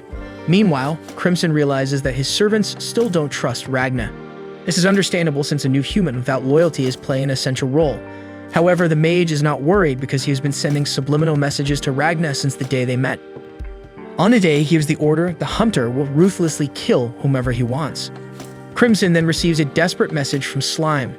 The master asks what it's about, and upon realizing that Slime failed to follow all of Crimson's orders, Slime decides to speak out, saying that the stupid human betrayed them. In the square, Ultimacia and Nebulum return the lost child to his parents. She thanks him for the help, and he affirms that the monarch had no selfish actions. Ultimacia asks if that family was included in the list for that night, and Nebulum confirms, saying that the three of them will disappear. The monarch is pleased because this way she can make people inside the barrier disappear without feeling pain. Although escaping death is not possible, pain and fear can be avoided. Ragnar listens to all of this and becomes furious. He approaches Nebulum from behind and says he wants to start over. He reveals that the reason he was sick before was actually the fear of not being able to use his power fully to accomplish his mission. Ultimacia apologizes because she had no idea what he was talking about. Then she calls for Nebulum, but realizes that he has been frozen. The petrified dragon's body falls to the ground, shattering into pieces. Ragnar wields his sword, ready for the fight, and apologizes to Crimson. If he doesn't fight at that moment, his oath to kill all the dragons would have been in vain. Finally, Ultimacia realizes that this man is her enemy and assumes her angelic form. She begins to invoke her magic, but before she even notices, Ragna hits her with several swords and kills the monarch. Time control magic is activated, and she starts to regenerate her body, but before it is complete, Ragna strikes her and destroys her body. The monarch is thrown away. The citizens are in panic and flee. The magic is activated and the rewind begins once more, but it takes 2.88 seconds to complete. In that time, Ragna kills her once more with his silver sword. Ultimacia is killed so quickly that she doesn't even have time to express her feelings. She decides to counterattack, but Ragna is more powerful and hits her numerous times. He tells her she can rewind time as many times as she wants. The monarch tries to use her powers, but Ragna is much faster, and before she can release her magic, he impales her with his silver swords all over her body. Ultimacia summons a blood blade and threatens to plunge it into Ragna's heart, asserting that when she does so, the transformation will begin in him. She embraces Ragna, consoling the hunter, assuring him that he won't cease to be himself. Still holding Ragnar in her arms, she thrusts the blade through his back, claiming that his worldview will change forever. An intense reaction begins in Ragna's body. As he screams in pain, his veins bulge and the inside of his body pulses in blue and red. He declares that his body is so hot it burns from the inside and everything irreplaceable to him is gone. Ultimacia tells Ragna to forget his hatred so that they can live for the sake of God. Among all the things she could do for him, this was the final atonement. Ragna's transformation intensifies and an image of Leonica appears in his mind, indicating that he will forget her just like all the other things that matter in his life. He realizes what is about to happen and reacts by trying to grab Ultimacia, but she manages to move away. Soon he sees his broken blade on the ground and leaps to retrieve it. Zora and Nebulum react to try to stop him. Disaster Thrower begins casting a wind magic spell, but Kamui holds his arm, preventing the magic. Consequently, Ragna manages to lift the broken blade and thrust it into his own heart, piercing his body and removing the blood blade Ultimacia had stabbed him with. He says his life was meaningless, but that he wouldn't let Ultimacia have her way. With the blade in his chest, he falls dead. Members of the lineage realize that Ragna is dead, and some wonder why he didn't accept Ultimacia's kindness. The progenitor admits she was mistaken, and Ragna was not destined to join their lineage. Dying there was his salvation. Disaster Thrower massages his sore wrist and asks what happened. Kamui says he just wanted to enjoy the show. Ultimacia approaches them unnoticed and catches Disaster Thrower's attention, making him startle. She asks him if he can take everyone home through the wind, since wind is not the strong point of the rest of the group. Disaster is embarrassed, turns away from Ultimacia and says of course he can, asserting that the wind is the most grand and elegant means of transportation, especially for a beautiful woman like their progenitor. The monarch smiles and asks a Disaster Thrower to convey her thanks to the wind, and Disaster responds that he will tell it for her. Zora overhears the conversation and comments that Tro is very cute, while Borges mocks, asking when Disaster will be able to talk to the progenitor without acting like a clown. The Wind Dragon begins casting his magic to take the lineage away, but before leaving, Ultimacia tells Kamui that their lineage brings the world closer to what God desires and expresses gratitude to all those who have departed, wishing them to rest in peace. After everything is passed, Slime and Gollum arrive at the battle site. Slime sees Ragna's lifeless body, but being far away, thinks it's just trash someone threw away. Crimson approaches and tells Slime not to touch the body, deciding whether it's garbage or not. Crimson kicks Ragna's body with his foot to look at his back and sees the blade stuck there, realizing that he froze his body to prevent him from becoming a member of the Wind lineage. Crimson asks Golem to carry Ragna back to base, and his servant asks if they will dissect the found body, but Crimson says he will revive the dead because he seems interesting. Back in the capital, Golem tells Crimson that the explosions from the conflict are a true spectacle. He turns to Crimson and asks about the plan, but Crimson is distracted, muttering the word cursed repeatedly when he starts getting more and more nervous, calling Ragna mediocre and saying he escaped his expectations. He begins shouting alone, wondering how, among the millions living in this stupendously large city, they managed to find Ultimacia. He starts questioning if he's cursed. However, he quickly calms down, stating that the original plan was to assess Ragna's power, and if he manages to win, it will still be a victory.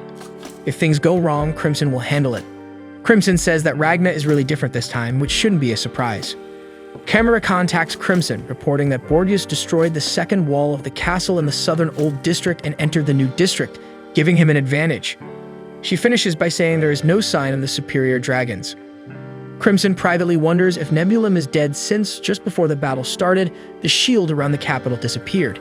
He quickly orders Chimera to return and contact Slime, telling him to go to the nearest location with a delicious scent. Golem informs Crimson that Borgias left the castle, and Crimson asks the servant to deal with the dragon. The man is astonished and asks how that would be possible in his current body, but Crimson simply informs him that there is no time for him to change. Golem regrets not being able to use his combat body because it was limited and dangerous to face a dragon of Borgias' caliber, but he complies with the order. He climbs onto the parapet and timidly says that it may not be possible to kill Borgias, but Crimson replies that he just needs to delay the dragon. Golem reminds Crimson that the installation is complete but hopes not to have to use it and sets off for the mission. Crimson remembers that all the orders he just gave will be useless if Ultimacia does that. Scenes of the fight between Ragna and Ultimacia flash in her mind as she states that she wants to see if Ragna can really press the monarch so much, calling him a mediocre man. Within Crimson's thoughts, the head of the winged monarch appears, questioning if she has already died many times. Almost disintegrated by Ragna's blows, she worries about not having enough time to come back, fearing dying definitively. As she is about to be completely destroyed, Borgias appears, apologizing for the delay. He announces that he will drain all the blood in the castle and fire his cannon.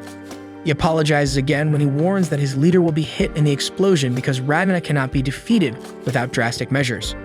Before he can fire, Borgias is surprised and his cannon is cut in half by an unknown attack. Golem at a distance fired at Borgias' cannon and mocks the dragon, saying Borgias was excited for nothing. Golem jumps and sees Ragna fighting Ultimacia, concluding that he can really defeat her.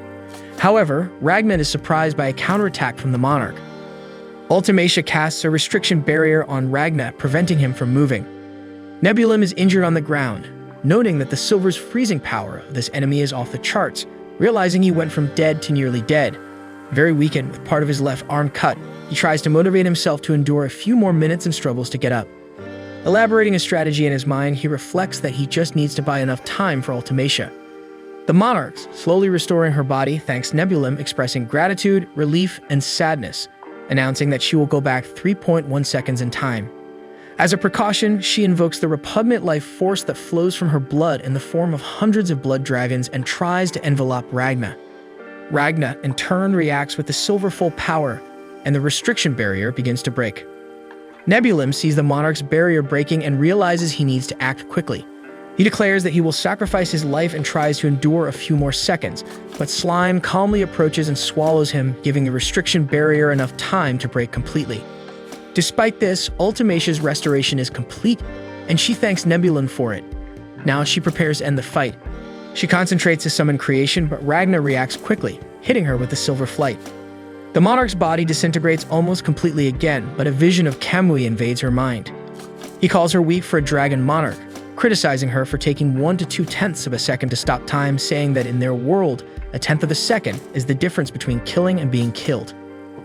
Ultimacia asks Kamui who they are, referring to his words. Kamui asks if it's not obvious, answering that it's him or anyone else who has reached an insane level of power. With a powerful kick, Ragna throws the rest of Ultimacia's body out of the capital, saying that he doesn't need to hold back anymore, and begins to punch the winged monarch.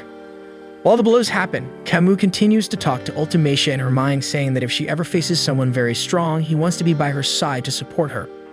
But if he isn't there, she should use the foolproof card she has up her sleeve. She just needs to remember and execute the trick. With difficulty, Ultimacia stammers, but soon manages to issue a command with her voice, ordering all of creation to rewind, causing time magic to act once more. Suddenly, we see Ragna opening his eyes with Slime on his shoulders, hearing an announcement from the authorities of the capital about exterminating the invaders from his homeland, restoring peace once again to his people.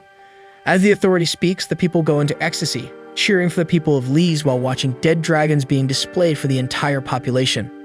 Slime claims that these stupid humans are getting too excited, and that he could devour this crowd in 60 seconds. Ragna seems confused and realizes that something is wrong, but he doesn't know what it is or how to act to find out. Ultimacia appears beside him, saying that she has already stopped time and that it takes an enormous amount of magic to turn the world back, so she rarely does it. She concludes that he is a very big threat, so it needed to be done. Ragna was such a big threat that she felt death approaching.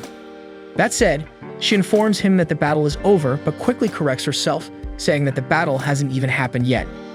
She questions how to deal with him and who he really is, that the deep hatred he felt for her was evident, and wonders when she caused this hatred in him.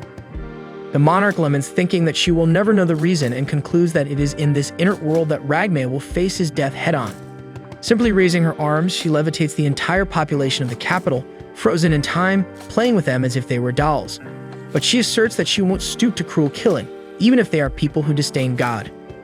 She continues, saying that when Ragnar was low on brain matter, he was honorable and fought alongside the people, and asks him who the child he carried on his shoulder was, suggesting that Ragnar and Slime had a friendship as Slime was affectionately seated on Ragnar's shoulders.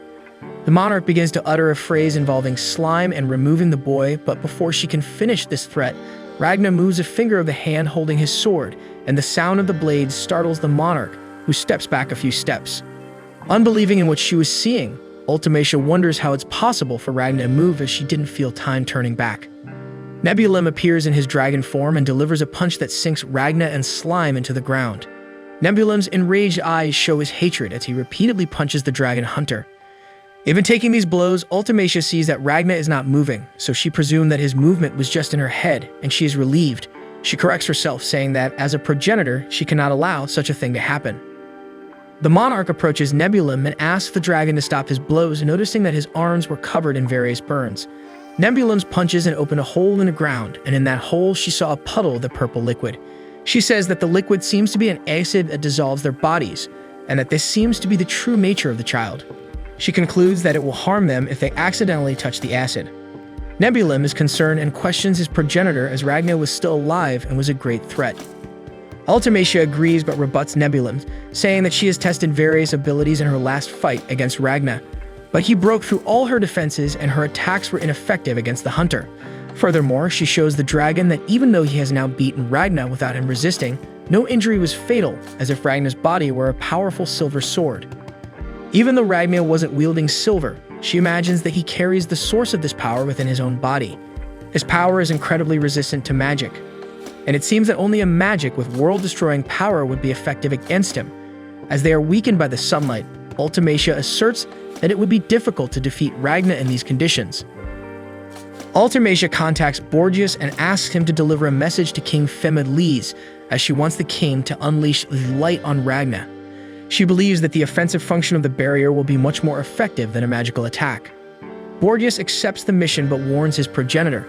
There is at least one more enemy present besides Ragnar. Ultimacia responds that she will deal with him after she deals with Ragnar. The progenitor turns to Nebulum, who is visibly shaken by the difficulty of the situation. She motivates him, saying that she will always depend on him and what is to come will not change that. She asks him to put up a barrier to protect the people in the surrounding area because the range of the light attack may exceed what she can anticipate. Crestfallen, Nebulum understands and withdraws while his leader looks again at Ragnar. She feels strange about it, but she knows that she has developed affection for Ragnar, even though he's an enemy now, as if it were a diluted version by those of her bloodline. As Ragnar killed so many dragons, a monarch feels disloyal for having developed this affection for the hunter, and she promises to forget this feeling when she has killed him. Already resigned to her affection for the enemy, she steps back and wishes that he has a painless and peaceful death, bidding farewell to his paralyzed body. Memories of old duels between Ultimacia and Ragnar emerge from the blood blade she thrust into his heart to the transformation he prevented from taking over his body. Every time he was attacked but never gave up, resisting magics that everyone thought impossible to survive, as if he could move his body only with the strength of his promise to annihilate all the dragons in the world. During one of these memories, Ragnar surprises Ultimacia by standing up after a devastating blow, swearing that he won't let the opponent live. She doesn't believe he is moving during her time control magic. She tries to push him away with magic, but it seems that nothing can hold him. Meanwhile, she remembers that now, in addition to King Lys, the only people in the world that she allowed to move are others who share her blood. In another memory, Crimson appears, saying that the monarch can choose to exempt people from the effects of stopping time, people like the members of her own bloodline. Soon the scene returns to the battle between her and Ragnar, where the hunter can move freely despite time control. Nebulum tries to protect his leader using the strongest enhanced protective barrier he could invoke, but Ragnar easily pierces the defensive magic. Ragnar approaches the winged monarch and asks how she can cower with so many deaths at her hands and attacks her with numerous strikes of his conjured sword, cutting Ultimacia into pieces. She manages to turn back time again, but once again, Ragnar is in full condition to move, which despairs Ultimacia. With Nebulum in her hands, she tries to devise a strategy in her head, but her possibilities seem to run out as all her actions are overcome by Ragnar. Fearing death, she despairs and calls for Camus. Ragnar is about to eliminate his two enemies when he is brutally interrupted and starts bleeding absurdly. He realizes that using too much of his future power had serious consequences on his body, unable to continue the fight and falling to the ground. Controlled by Borgias, King Teets orders the barrier to unleash the Aurora Beam, causing massive damage to the capital. Confident, Borgias asks Nebulum if they manage to defeat the enemy, but he replies that no, stating that there are new enemies. A woman accompanied by a panther approaches Ragna's fallen body, and Nebulum cannot see her face to identify who she is, but is Crimson, in another of her disguises. Borgias asks the progenitor to stop time again, but she is so frightened that she cannot react. Crimson tells Ragna that he lost, that he obeyed his orders but ended up in this lamentable state. Then she turns her head and wonders what she should do with Ragna now. Crimson observes that Ultimacia took an approach focused on combat because for her, battles are merely empty endeavors and tests of strength are wild. However, at the same time, the queen had utmost confidence in her own time control magic, believing that her power could face any display of brute force. Yet all the assurance she felt was shattered during her fight with Ragna, which left the girl completely destroyed, ceasing to be the winged monarch and becoming only a woman petrified by battle. Crimson wonders what Ultimacia will do now, as this was her opportunity to get rid of the enemy. However, the girl was in shock, and all she could think about was whether there was a problem in the formulation of her magic or if it was the way she was using this power. Nebulum calls out to his queen, trying to make her regain consciousness but without success. Borgias also tries to call her name, even though he is far away, but all the girl can think about is whether she should try to use her magic, even though it failed. In an act of desperation, Ultimacia unleashes a huge light around her. Crimson admires her courage and decides to further destroy the queen, determined to eliminate any belief that may still linger within her. He then activates a button that causes the entire city to suffer from a massive explosion. Everything begins to crumble and Crimson revels in the scene as it inflicts immense suffering on Ultimacia. All the people whom the winged monarch wished to give a peaceful and painless death ended up meeting a horrible fate of chaos, suffering, and panic, exactly the opposite of what she wanted. Crimson caused massive destruction, aiming to expose what lies behind Ultimacia's mask of compassion. The cries and sobbing of tens of thousands of people were before her, making it impossible to sweep this horrific situation under the rug as she desired. Crimson continues causing destruction, hoping that Ultimacia would take action in the face of such cruelty. The girl panics at the sight of all that suffering and considers using her time control magic to save everyone, but Nebulum prevents her, knowing it's a trap. If she went back in time at that moment, it would deplete all her magical power, leaving her completely defenseless and falling into the hands of the enemy. Realizing that Nebulum thwarted his plan, Crimson decides it's time to retreat. He begins to withdraw along with Chimera, who carries the still unconscious Ragna. Meanwhile, Ultimacia still suffers from the pain of the people before her. Understanding that there is nothing she can do to prevent the devastation, accepting the cruel fate that everyone faced. However, even knowing that people had to die, the girl cries because she wished she could have at least spared everyone the torment. Back to Crimson, he walks through the chaos he caused without showing any reaction, finding his servant Gollum in an alley. He informs that he created a door exactly as Crimson asks and begins to praise his master's actions, stating how impressive he is. Crimson responds to the praise by hitting him in the face with a glass bottle.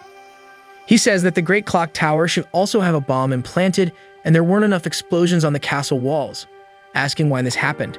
Gollum apologizes and explains that there are many places in that area he likes to visit, but Crimson is not pleased with the response and injures his servant again with a glass bottle, saying that if the devastation had been greater and more fatal, Ultimacia could have fallen into the trap and used her magic to go back in time.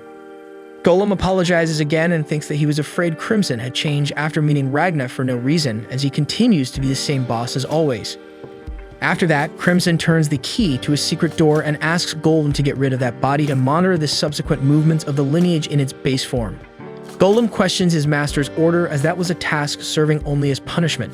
However, Crimson maintains his order and instructs his servant to endure the suffering. Next, he enters the door, ending up in a white room with Chimera and Ragna, called the Global Chamber. Meanwhile, Ultimacia still suffers from the pain of the people, and Nebulum wonders what he achieved in that battle, feeling powerless and useless for not having done anything to help his queen. He then remembers a conversation he had with Borgias about the maturation period, called the 13th seat, when someone is not yet a member of the dragon lineage, adapting to their progenitor's blood. Borgias tells Nebulum that the blood of the wing refers to these beings as the 13th seat, and this period roughly measures someone's potential as a lineage member. He explains that Ultozora spent a year in this maturation period, Disistroa only spent a month, and Kamui less than 2 days, while Nebulum didn't even go through this period because his pure aptitude as a lineage member surpasses even that of old Camus. Borgias tells Nebulum that eventually he will become the backbone of the lineage and the main supporter of their progenitor, and the boys should be aware of this and be proud. But at that moment, Nebulum sees no reason to feel proud of himself. After all, he failed to protect his dear queen, and even though he supposedly knows he has the potential to surpass Kamui, he still feels like a failure because he knew they wouldn't be in that situation if Kamui were there. Nebulum then decides to change that and show his strength, preparing to go after Crimson. The dragon feels that Nebulum is looking for him, but even knowing his excellent potential and that his magic can sense that he is in another spatial plane, Crimson remains confident that he cannot be located because he himself created the global chamber during his peak, which is basically a portal connected to all parts of the world. Crimson thinks that even if by some miracle Nebulum manages to locate that place, it's impossible to break through the protection using external forces. He then goes to the portal and reflects that despite things not going as planned, it had a result that exceeded his expectations. Next, Crimson prepares to escape and devise a new plan because for him, there's nothing more to be done for that country. While still unconscious, Ragnar remembers one of the hunts he had with Leo. They were after a dragon, and despite the imminent risk of running into a horde of dragons before dawn, Leo insists it's worth the risk. The creature they were hunting showed potential danger if allowed to live long enough, possibly evolving into a superior dragon. Despite finding the idea of facing a superior dragon fun, it would be irresponsible to let a dragon cause havoc just for the thrill of the fight. Ragnar wakes up extremely weak and struggling to stand. Despite his condition, he gathers the remaining strength, knowing he is in Crimson's teleportation room, refusing to give up the fight without defeating Ultimacia. Crimson tries to calm him, acknowledging the excellent results Ragnar achieved in the battle, proving to be stronger than expected. However, Ragnar doesn't care whether he pleased Crimson or not. All that matters is that the winged monarch is still alive. Ragnar activates his silver power, and Crimson quickly orders Chimera to stop him. She restrains him, and the dragon scolds the boy for attempting to destroy the place when he notices Ragnar cause a small crack in the room. He hurries to use the teleportation, but at that moment, Nebulum appears. Crimson acknowledges underestimating the boy and attempts to escape, but the portal is closed due to damage to the room. Furious, he orders Golem to attack the enemies. His servant outside shoots Nebulum, severely injuring him. However, Borgias retaliates with a massive fireball. Ragnar finally frees himself from Chimera, and he and Nebulum vow not to let the enemy escape. Crimson becomes irritated seeing Ragnar helping the dragons ruin his plan, but the boy doesn't give up the battle, increasingly activating the power within him. Crimson starts to dream of a conversation he had long ago with a girl. She says there won't be peace even after the war, but she would like to continue living with everyone else. A military training field in the northeast of Lys, a princess named Starlia Lys eats dragon meat, reflecting on the absence of dragon attacks. The major calls her and she goes to him. He questions the princess eating dragon meat, but she defends it as retaliation as dragons feed on people. A woman combs her hair while Major Isaac Stern explains that the teleportation circle they prepared underground attracted someone. The princess asks if it's a dragon, but he believes it's not, yet wants her to judge with her own eyes. They have captured Crimson, who, being taken as a prisoner, thinks about their misfortune of being expelled from the glow chamber and ending up in an entirely different exit than expected, blaming Ragnar for their situation. Crimson is taken to where Princess Stalia is. She welcomes him and asks for a detailed explanation of what happened from one of her men Fu. He reports drawing the magic circle, and two guys appeared suddenly. Despite this, there was no damage to the circle and their mission was unaffected. The princess finds humor in the situation but realizes someone else appeared with Crimson and asks where that person is. The major explains he is in critical condition, not able to speak, but they confirm through a blood sample that he is not a dragon. Isaac allowed the boy to receive medical treatment in exchange for Crimson answering all their questions. Stalia decides to deal with Crimson first, asking him to eat a piece of meat as a sign of goodwill. Crimson is taken aback but can't refuse in that situation. After some time, he thanks her for the food and takes a bite of the meat. Later, the princess reveals that it's dragon meat she hunted herself. Crimson immediately vomits the food, thinking about how strange Starlia is. She was born without arms, but her eyes could sense the aura emitted by all things. Thanks to this ability, since infancy, she could move objects freely, controlling them with her power, even without arms.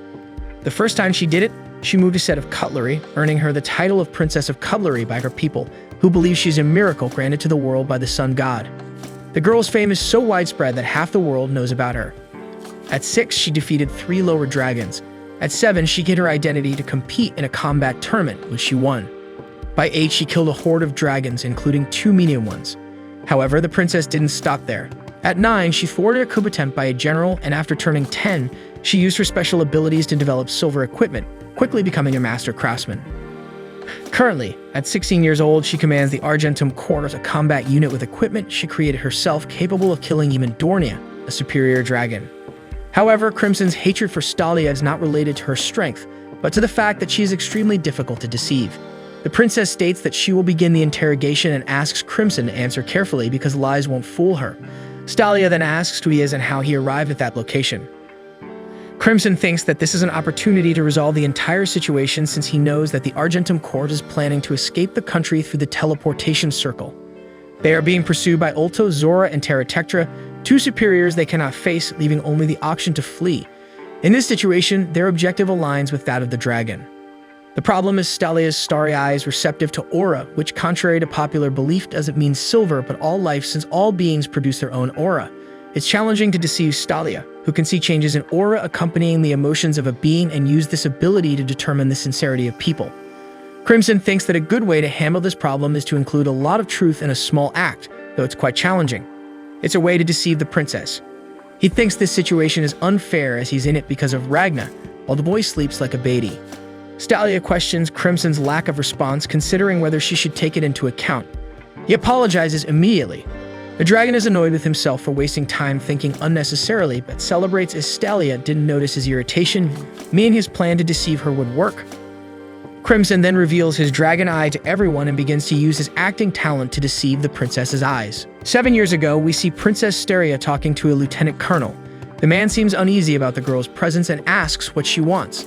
The princess then says she wants to eliminate him, and that's exactly what she does, with a smile on her face as if it were a child's play. This was the story Crimson learned about her.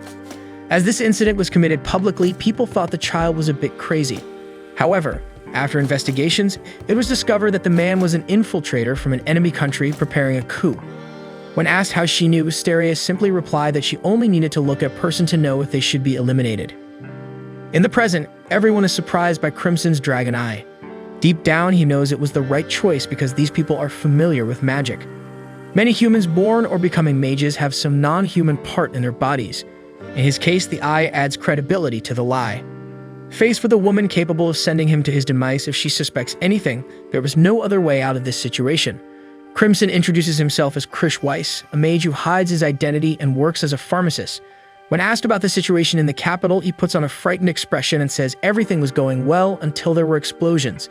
While saying this, Crimson controls his emotions, subtly reflecting in his aura, showing that he is afraid and hiding some things.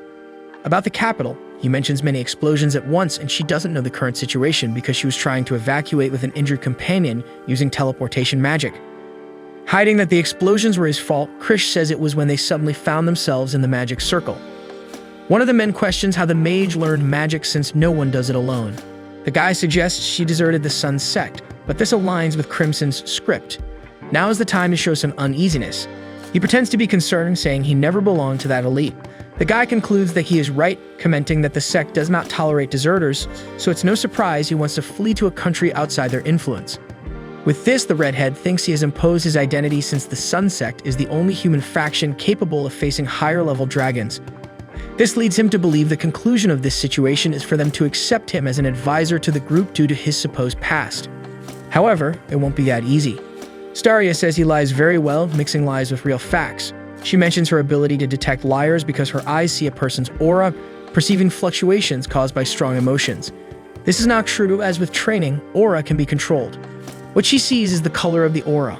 Honest people have a blue aura and dishonest ones have a red one. This makes it very difficult to deceive her. In Crimson's case, the aura is not red. It's actually very blue, but it smells really bad. This comment surprises Crimson, but he continues trying to talk his way out of this situation. Suddenly, the princess puts the broadsword in front of him and he pretends that she always offers equipment to people who please her. The redhead falls for it and puts his hands on the hilt. However, this confirms what the princess already knew. Staria says she was born without arms but compensates with this silver equipment. The power of the equipment allows her to see people's nature much better than with her eyes. As an example, she talks about the guard next to her, who looks too serious. But that's his true nature. He is too serious. It's so noticeable that it becomes transparent. As for the man in the back named Garm, the sword wolf, who taught the princess to fight, she sees that the sword and the man seem to be one, the result of years of training. With all this, she concludes that a person's true nature encompasses all their experiences and cannot be hidden. About Krish's nature, when she looked through the sword, Steria only saw death and darkness. Having said that, the girl asks how many people Krish has eliminated and also determines that the explosions in the capital were caused by the mage. Crimson tries to deflect, but it doesn't work. Also, there's no way to seek intercession from the princess's followers as they are entirely subservient to her. Steria prepares to attack, saying she is happy to have met this person and to be able to eliminate her. Outside, Crimson screams in despair, but inside he is fine because there's no way to die anyway. After the elimination, he can hide in their base and wait for the opportunity to escape with Ragna. Suddenly, when the broadsword is about to hit Crimson, Ragna appears and holds the blade with one hand. He says he won't let them take his prey and throws the sword aside. Despite not knowing what's happening, Crimson thinks Ragna has messed up something again. At this moment, the nerd wonders how the boy managed to infiltrate and notices Garm lying there. Out of nowhere, the princess also falls to the ground, completely astonished. While the governess tries to help her maintain composure, Ragna asks what Crimson did to the princess, but the redhead says this time it's on him. Anyway, the guy thinks he didn't do anything either. The truth is, the princess sees Ragna as a giant sword with arms and legs. This infuriates the followers and they attack, but for Ragna, it's not even a challenge. Steria is still impressed that he merged with the silver aura, a sign that he is beyond the peak of swordsmanship. Seeing how the princess looks at Ragna, the governess recalls when she announced the end of the detention after the incident years ago, and the girl revealed that she barely noticed the time passing while forging a sword on her own. While the girl boasts of having a talent for forging, the woman says the incident scared off all the princess's suitors. Steria doesn't care because she never intended to marry, but the governess has the duty to take care of the princess's education. She feels like she's training a wild animal. The truth is, when the girl gets married, she will receive a handsome reward and will be able to enjoy life the way she deserves, saying that the girl suggests finding an absolutely incredible suitor for her if the governess is so eager to see her married. Back to the present, that's exactly what the princess sees in Ragna, admiring his muscles and scars in addition to the silver aura. She acknowledges that she has never seen someone so powerful and serene at the same time. Despite seeing a sword in place of a head, she finds his face very beautiful. Blushing, the girl tries to ask the governess for advice, saying that this man is magnificent. The nerd thinks it's just a joke or that the man enchanted the princess. Crimson is also surprised. When Ragna tries to talk to the girl, she hides, thinking she was staring too much at him and that it might seem strange. She still seeks help from the governess, but the woman is also somewhat lost. Suddenly, the guy starts speaking like a caveman, but it's because he's just repeating what Crimson is saying in his ear.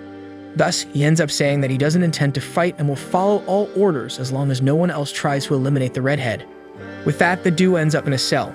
They take the opportunity to talk, but in Crimson's way, with his foot on Ragna's head. The redhead asks why the guy ruined his plan, and Ragna says he didn't want to escape because as long as Ultimacia lives, innocent people will continue to die, so he needs to defeat Ultimacia soon.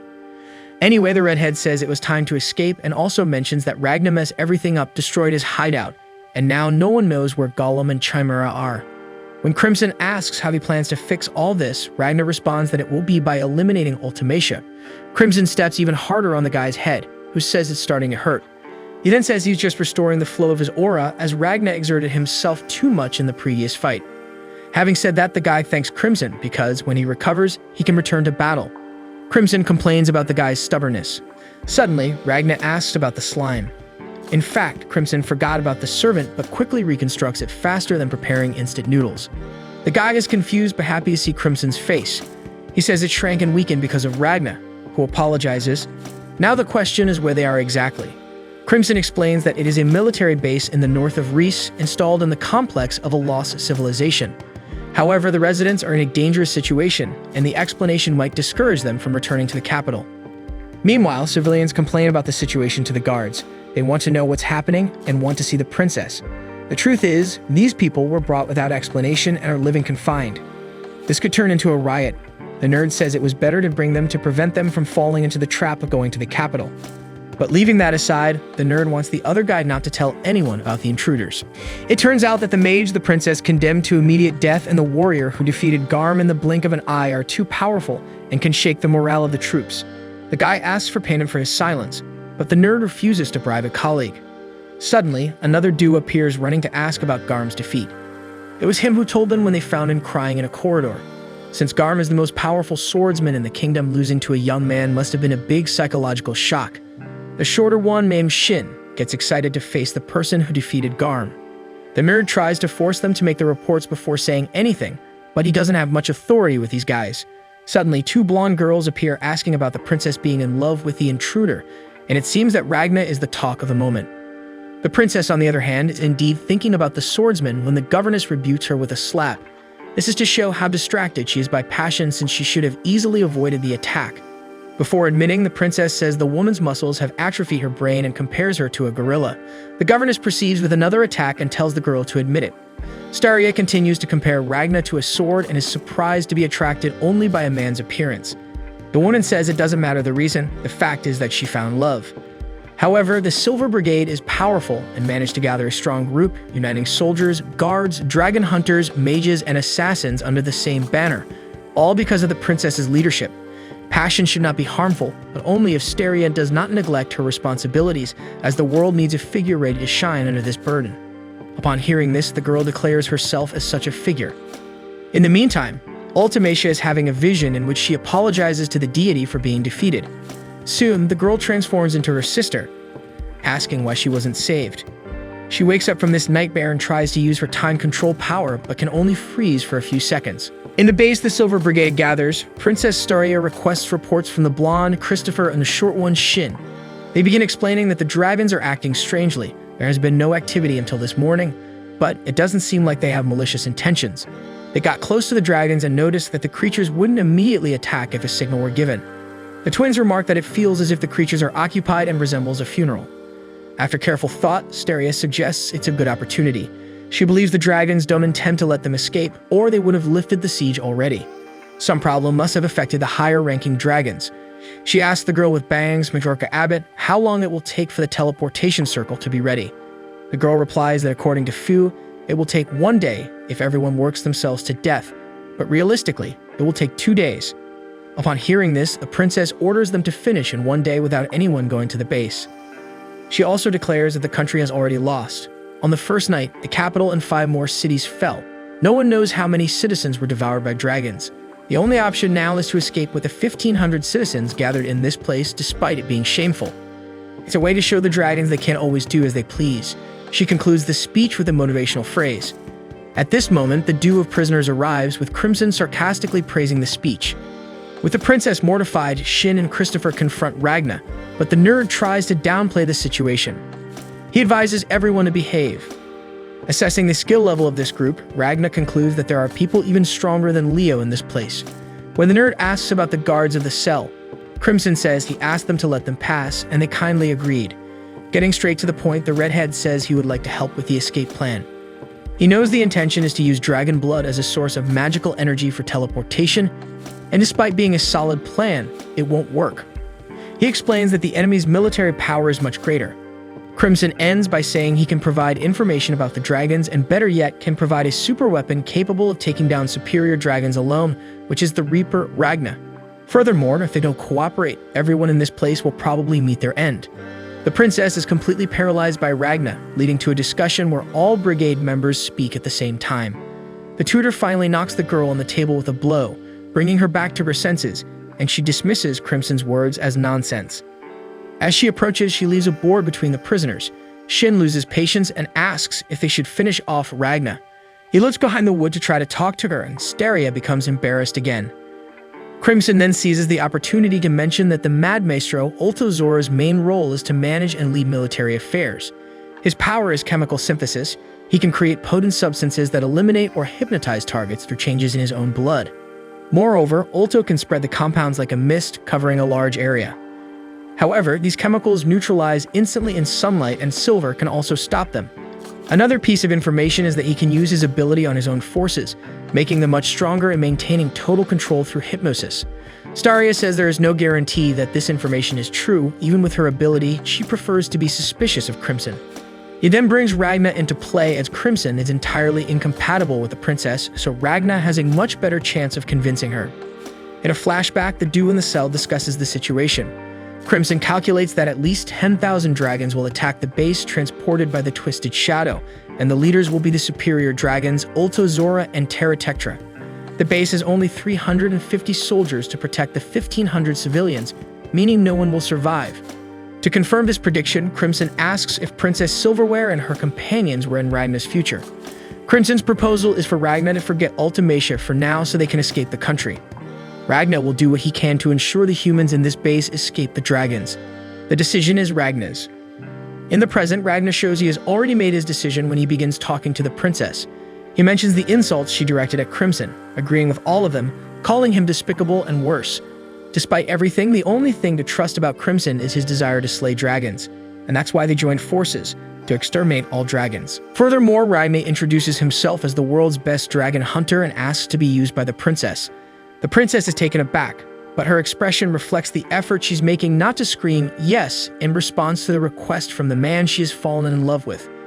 Finally, she manages to hold back and speak seriously, agreeing to the proposal but making it clear that it's all for strategic purposes and has no sentimental motive behind it. With this scene, Crimson bursts into laughter and then praises Ragna's move despite thinking he went too far with the insults. Steria's followers are unsure if this is the right decision, but the girl is entirely determined. Crimson is excited to finish off these dragons and says he will modify the plan. However, Steria states that Crimson's function will be simply to provide information about the dragons, and she will be the one to plan everything. Crimson says that's a great relief but advises her to be careful not to leave holes in the plan for him to fill later. Setting that aside, the girl asks if Crimson knows what caused the dragons change an hour ago. The redhead then says it's because they fought the winged monarch in the capital.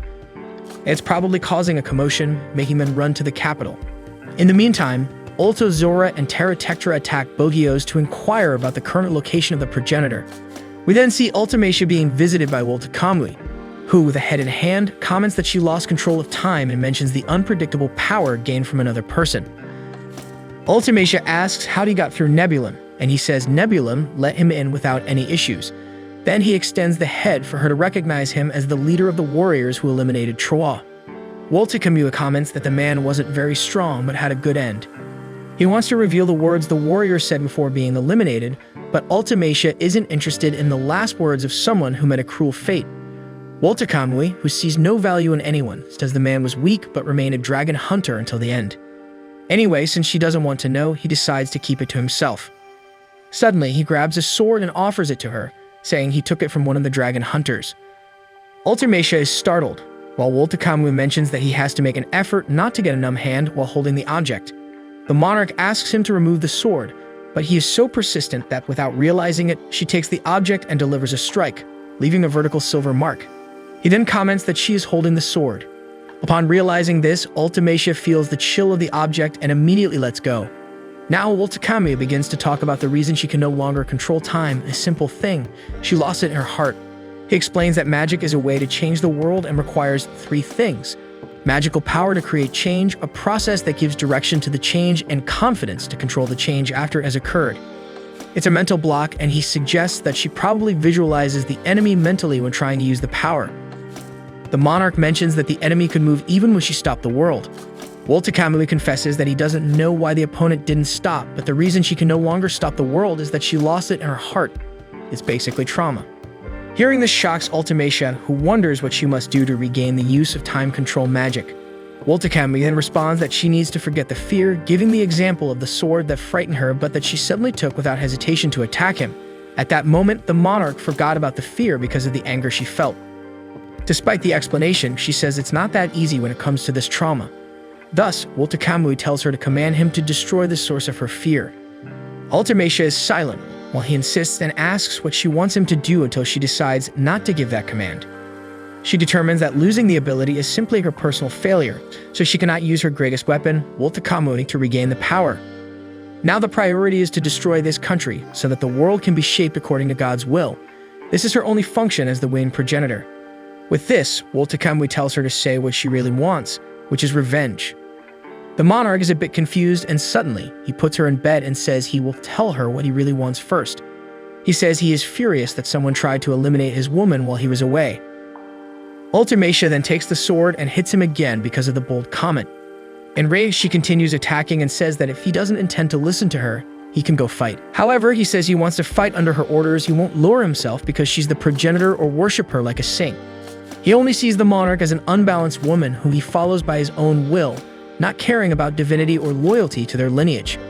Ultimacia can act however she wants with him, whether furious, childish, or dramatic. He will always endure and remain by her side. As for the progenitor, she doesn't think she can allow that, as she has duties to God and the lineage, besides the people they exterminated. Woltekamwe takes advantage to say that his interest is in hearing what she wants him to do. The monarch starts crying and ends up asking for their heads, as she can't stand this situation anymore. She doesn't find it fair that they are still alive after the suffering they cause. So that's the order. She really speaks like an unbalanced person. Woltekamwe takes the sword and squeezes it so hard that it breaks, finally saying that her wish is his command. Badu leaves the room to Nebulim's joy. Zora, already on site with Terra Tectra, receives a hug from the progenitor. She takes the opportunity to ask if Nebulim is okay, still thinking that Woltekamwe used brutality to get in. While the two argue about what really happened, Nebulim confirms that he let him in without any issues since, in that state of the progenitor, only Woltekamwe could help. Meanwhile, Woltekamwe himself remembers the hunter saying that the Reaper would come after him. This gets him excited to fight Ragna because when they face each other, it will be a deadly battle that will go down in history. So, Ragna infuses the sword and hands it over to Princess Starlia for a test. She asks Ike to strike the weapon with his sword, but he only manages to crack it in half. Everyone around is astonished by such resistance, and Christopher comments that it was indeed a surprise. With that, we see Crimson placing hands on Ragna's shoulder, asking the boy to witness what this sword can do, as it was only infused with a bit of silver. The princess asks if this effect lasts for a long time, and the protagonist explains that it diminishes as the sword is used. The power of silverine tends to deteriorate weapons it touches over time, but due to the high quality of this particular sword, the princess won't need to worry about that. Starlia responds that of course the sword won't break because it's one of her best creations, and she adds that his silverine is decent enough. Hearing the conversation, Ike comments that at least the boss learned to talk like a human with this kid. Starlia defends herself, saying that she's only saying these things for military purposes and that it has nothing to do with any kind of sentiment. And Ragna, not understanding anything, just says okay, while Ike says that's a bizarre way to deal with it. So the princess decides to bring all the weapons to Ragna. After that, the anime jumps to March 8th, where Ragna is training with the Silver Brigade, facing various opponents from the battalion. As Ragna defeats his opponents effortlessly, the others become increasingly furious. Despite winning without any effort, he questions if it's really worth training with infused weapons, recalling that Crimson once advised him to save half for personal use and the rest for infusing the corporation's weapons. Moreover, he said that Ragna won't use the Silverine battle arts in the next battle because nothing good could come from it. Ragna acknowledges that he's not in the best physical condition, but it's not like he's disabled or anything. Since he has to face numerous dangers alone, why couldn't he use this ability? Speaking of things he doesn't understand, he wonders why all these people are attacking him with such anger when he hasn't done anything to make them nervous. Meanwhile, one of the members of the Princess Cutlery Appreciation Club is in tears, wondering what the commander sees in that stupid boy. Over time, more people become enraged with Ragna, while he just wants to end it quickly and return to his cell. Until Shin Cutlass, the chief swordsman, appears. Full of arrogance, he approaches Ragna, boasting that he's not like those amateur swordsmen. However, he is quickly defeated with a single blow, and a second later he's lying on the ground like a rotten banana. Interestingly, Ragna recognizes that the opponent was strong since he couldn't even infuse silver against him. And within his mind, he reflects that this Shin guy is on the same level as Leo, if not a few levels above. Embarrassed by the defeat, Shin runs away from the fight in tears, shouting that he doesn't need Ragna's pity. At that moment, Majorca Abbott is in the circle, egging on the next person to enter the ring, until someone punches her on the head to make her stop talking nonsense. In an isolated corridor, Christopher scolds the two warriors sitting down for being advanced swordsmen crying like children. Shin gets annoyed and says he's not crying, but Christopher continues to provoke. So the dual-sworded boy tells the blonde to go into the fight since he's so good. Calmly, he replies that he has already lost and received his silver-infused weapon. After all, powerful warriors need powerful weapons. With his new equipment, he feels like he could cut a superior dragon like butter. To mock the man, Shin responds that there is a big difference between being strong with a strong weapon and becoming strong just because of it. But Christopher doesn't let it go and says he knows what the boy is feeling because Ragna is extremely powerful, even at such a young age, stronger even than the commander, making Shin feel the difference between effort and natural talent. Shin threatens to yell, but Garm Ulban interrupts the discussion and states that Ragna doesn't have natural talent. In fact, it's the opposite. Despite their brief fight, the old man felt that this defeat was Ragnar's greatest achievement in training a man without talent, and that this feeling is unmistakable. Then the blonde discovers the reason the old man is sad because he thought it was because the princess had fallen for that boy. The old man, even sadder, recalls that this is painful too. With that, Shin gets up and declares that he's tired of these two old farts crying over spilled milk, so he decides to challenge Ragnar again as he doesn't want to be the bystander behind a glorious hero on the battlefield. By nightfall on the same day, the twin sisters Greya and Hesela are questioning Ragnar about what he thinks of Miss Leah, and in the background, Shin had just been defeated for the 7th time. Ragnar responds that he doesn't have a formed opinion about this woman since he just met her. Still, they keep bothering him, saying that you can still have an opinion about someone even if you've known them for a short time, like finding the person attractive or ugly. For example, Aunt Leah thinks Ragnar is handsome. With that, the scene shows that each one has their hand on their holster. Trying to argue, Ragnar explains that his face is covered in bandages, so there's no way the princess can know if he's good-looking or not. But he goes further, stating that he's uglier than hitting your own mother, and this fact is making him increasingly worried. With that said, the girls respond that he only speaks the truth under pressure and draw their weapons. Thus, they ask the boy to infuse their bullets with silver. Without paying much attention to the request, Ragnar thinks that the two are the same age as Leo until slime in miniature suddenly appears on his head, asking where that dragon smell is coming from. Ragnar scolds his friend, asking if it's really a good idea for him to appear like this, while the twins think slime is a cute gnome. Later, they ask what his name is, and the boy replies that it's Evil Slime, saying that the twins look more like dragons than humans because of those eyes and teeth. With this, Ragnar realizes instantly that the mood of the girls has changed, and the two invite the innocent Slime to eat some tasty snacks. Slime agrees, but only if it's a snack dragon, and asks to be taken to a snack bar in Onshi, so they fulfill the boy's wish. As everyone moves away, Ragnar feels an uncomfortable sensation that you will never see Slime healthy and in good spirits again. Then the twins take Slime to a dark storage room and close the door, while the boy asks where the dragon is. In response, they tell him that they have no memories of their parents. Their first memories were of being in a freak show in a circus, and they were an attraction known as the Dragon Descendant Twins. The two were treated very poorly by society. Growing up in such a hostile environment, they became emotionally stunted, losing the meaning of humiliation. This means they don't feel anger from Slime's insults, but they chose on their own to get nervous. However, the twins say that they won't kill Slime, but rather play a prank on him.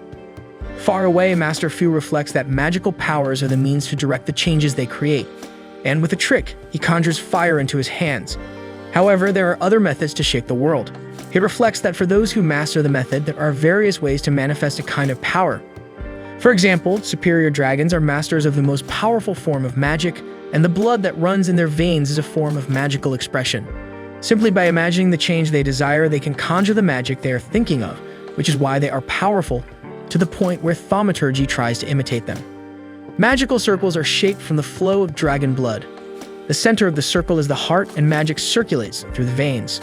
The more knowledge the magic bearer accumulates, the more powerful they become. This is the call of the thaumaturge. After all this reflection, the scene cuts again to him, frustrated with something, but sitting at a table with several thaumaturges like him. At this table, everyone discusses that their teleportation method is malfunctioning, and each one offers a more foolish solution than the other. Meanwhile, the leader observes his subordinates and laments that their brains have turned into pancakes from working day and night.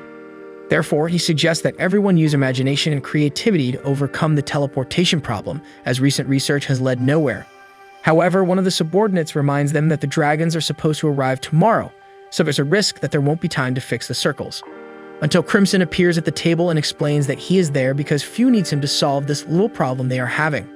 After that, in an isolated field, Ultozora comments to Terratectra that he didn't understand when a foolish woman claimed she would save him from suffering.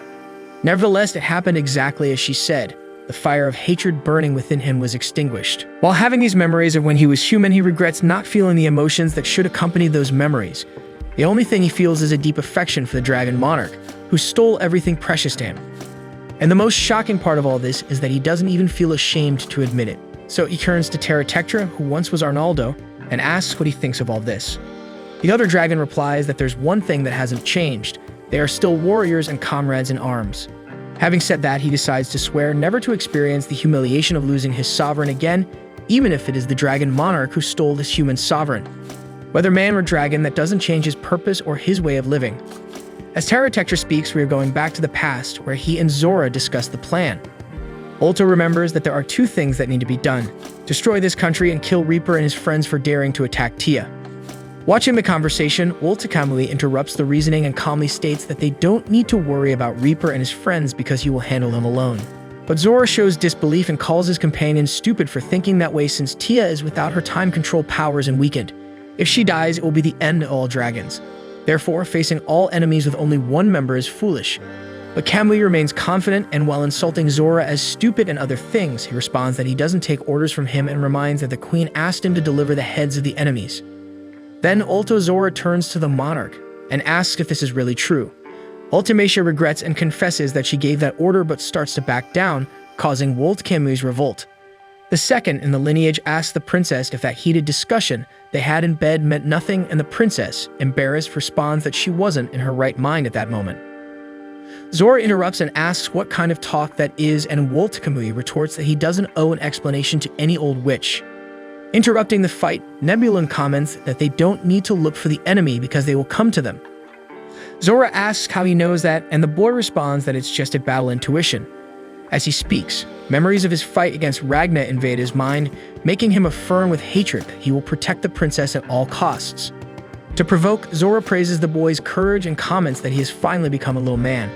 Shortly after, he points his finger at Kamui's face and shouts that he should follow the same example. Kamui doesn't like it and calls the other a gothic witch, starting another fight between the two. Ultimacia interrupts the discussion and asks if Kamui and Nebulum stay, who will destroy the country, since fulfilling God's determinations is more important than her own life.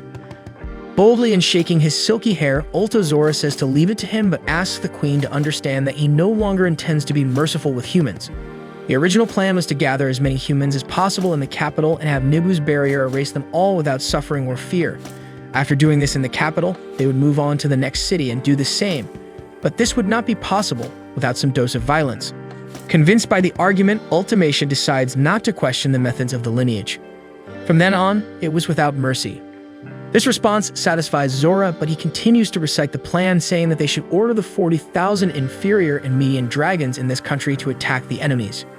However, to calm his commander's anxiety, he says that despite everything, control will be maintained through a medial dragon. Then he declares that he and Tara will deal with the Princess of Cutlery and delegates Borgias to lead the dragon squadron as long as he doesn't kill everyone, because they need to find out who attacked Tia. Having said that, Kamui asks if they are forgetting something. Then he supposes that perhaps Reaper is working with the Argentum Corps, but Zora replies that if that's the case, he will call Kamui, and the guy needs to appear at the speed of light. Meanwhile, Borgias reflects on how half of his lineage went down the drain, but the remaining members are all reliable and capable of protecting the progenitor today and always. Until Zora turns to Tara and asks him to join the discussion, then the dragon completes that they must see themselves as members of the progenitor's body, and none of these members can be missing under any circumstances for her health. Having said that, he laments that the lineage has already suffered a huge humiliation by losing half the group and demands that none of those present die under any circumstances. And above all, that everyone fulfills their mission. In a warehouse, Princess Starlia demonstrates a magical technique that forms a cage from silver pieces. This technique is supposedly effective against dragons, making it difficult for them to move around. Putting that aside, Ike takes the opportunity to ask the princess for her opinion on what Krish Weiss said about defeating 3 of the superior dragons at once and battling the monarch dragon in the capital.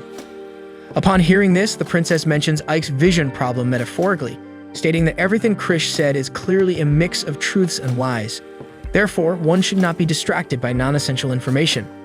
Ike accepts the advice but reveals that there's something he can't ignore: what the redhead said about the superior dragons once being human and gaining their powers through the monarch's blood.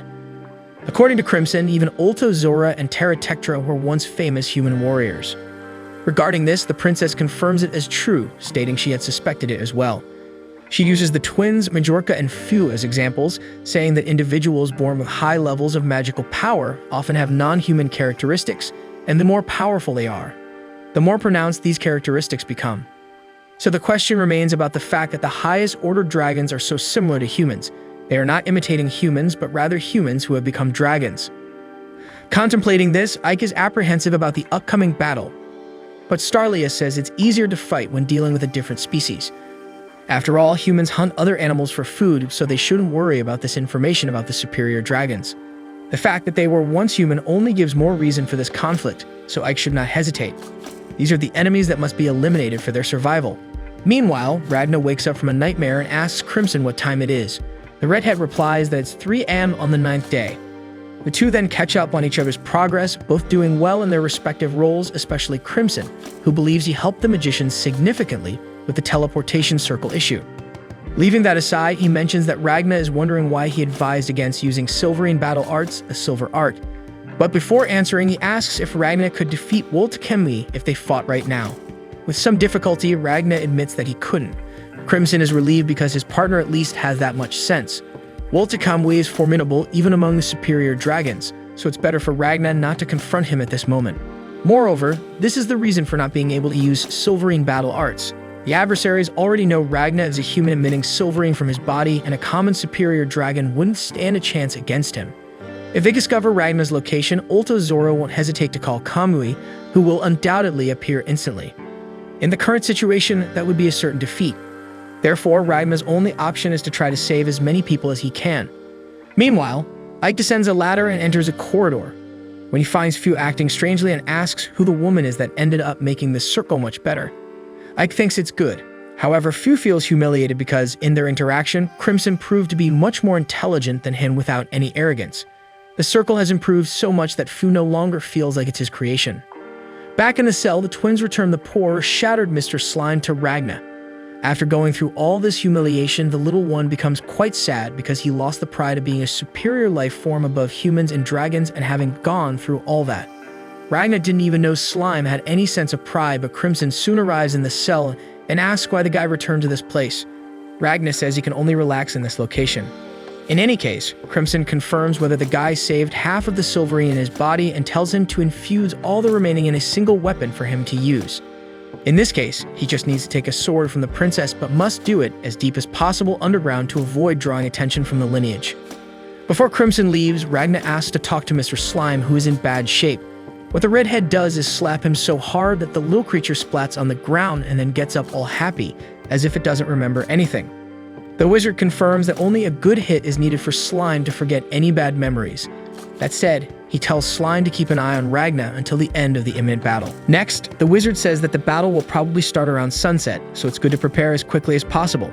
Before leaving, the princess appears. She asks Crimson about the people who were suddenly becoming discontented but have calmed down, but the wizard says he knows nothing. Anyway, there's also something the girl wants to discuss with Ragna alone. He follows her through a corridor, and then she says that normally she would prefer to create a weapon just for him. Unfortunately, time is short, so he'll have to settle for one of the ones she presents to him. Ragna praises the quality of the swords, and the girl boasts that even though they are mass-produced, she made them. In any case, there's something she needs to tell him before the battle starts. Meanwhile, the tutor secretly observes that the girl is meeting alone with the man she likes. Starlia tells Ragna that after the battle, she will join the Solarians. Even if the plan succeeds and they escape with all the soldiers and civilians, the future would be uncertain because it's difficult to feed more than 1,000 people in an unknown country. So the only way to solve this is to become a member of the Solarian Church and become a dragon hunter so that in return, they protect her people. Ragna then asks if she knows what the Solarians are like, and the princess responds that they tried to recruit her once. She was not pleased with the offer and refused, but the situation is different now. The problem is that if she loses her life in this battle, people will have no future even if they manage to escape the country. That said, she decides to ask Ragna that if she doesn't survive, he should join the Solarians in her place and lead her people and the soldiers. Of course, the boy isn't obligated to do this, but Starlia pleads with him to grant this request, and in return, she can do anything the guy asks. Ragna immediately refuses because he doesn't like this religion, so she'll have to become the dragon hunter on her own. The girl says she couldn't do it, and this leaves Ragna wondering why she's acting as if death is certain. Starlia says she has always lived based on her intuition rather than common sense, and that's what made her who she is today. Deep down, she recalls that since they began facing the blood of the wing, she has had this premonition that she is destined to die at the base, but she doesn't want to show this weakness. Therefore, she says that as a commander, it's natural to prepare for this kind of situation. Now changing her stance, the princess becomes more authoritative, abandoning the desire to make him like her. She points her swords at the guy and comments on him, saying that she could use him. So the guy is her subordinate in this battle and must obey her. With this, Ragna thinks about how incredible the princess is. During battles, he rarely thinks about dying at the base, and when he does, He imagines that it would be okay if it happened. The princess, on the other hand, is fully prepared for the worst, making him see her as much more capable than he is. And finally, as he always wanted people like her to survive in his place, in response, Ragna uses Silverine's battle arts, putting the rest of his power into the three swords, and says that Ulto Zora, Terra Tectra, and the dragon army will perish before his blades. Almost crying, the princess suddenly flies away, leaving Ragna confused. The tutor asks what's happening, and the girl says that her swords are completely unworthy in the face of his effort. With all this, and after the compliments, the girl feels completely humiliated, but this increases her determination not to kick the bucket so soon, to still get stronger and forge great swords. When the dragons start to appear, the citizens of the capital wonder why the creatures are coming out of the royal palace, and soon the attack begins. For some reason, the soldiers remain motionless and then start firing at the population. It turns out they are all under the control of Ulto Zora. Even the sword-wielding hunters end up being hit. From the people on the ground, red lines of energy begin to rise to the sphere of the Borgias dragon, which has already started to regenerate its body. Through a vision beyond reach, the progenitor observes the entire massacre with a sad face. She remembers Borgias' request to feed on these humans, and that about 500,000 would be enough, but all of this would be so he can give his own life for the progenitor. Besides, Nebulin would take on the role of commanding the beasts, a good opportunity for him to gain experience. Anyway, the ancient dragon knows he won't live for much longer, so this is a chance to use the remainder of his life for the monarch. Moreover, after surviving the madness of the ancient monarch and the destruction of the lineage, Borgias lived only with the desire to see the lineage restored, and this wish was fulfilled by the progenitor. With this, Woltakemui appears totally insensitive and says to let the old man do whatever he wants. He even supports this line of thinking. Back in the present, at the base, the sun is already setting and the Silver Brigade is gearing up for the arrival of the enemies. With a few words from Ulto Zora, tentacles emerge from the ground, and the princess realizes that the barriers she had placed in the earth have been broken. Despite it being a massive attack, she believes the base can withstand it. However, at that moment in the sky, Terra Tectra appears in its dragon form. It begins to descend, and Starlia is on the verge of despair, but she remembers a tip from Crimson to counter this attack. The impact causes minimal damage, while Ulto was certain it would explode the cliff. Through mental communication, Terra Tectra states that it was neutralized just before the collision. We see Ragna standing at the edge of the fissure formed by the collision, and it's revealed that it was the swords emitting the Silverine that halted the attack. They still don't know that this is the Reaper they fear so much, so Ulto refrains from calling Kamui. Terra Tectra asks for the warrior's name, and internally the warrior reflects on being terrible at talking to people but hating to speak with dragons. Thus, the response is silence. With that, Terra Tectra decides to communicate through violence. In the base, Ike, the guy with glasses, waits for the arrival of the enemies along with the rest of the Silver Brigade behind the bright protective barrier. Instead of dragons coming out of the hole in the wall, humans with zombie-like appearances enter. They explain that they were brought to serve as food for the dragons but managed to escape.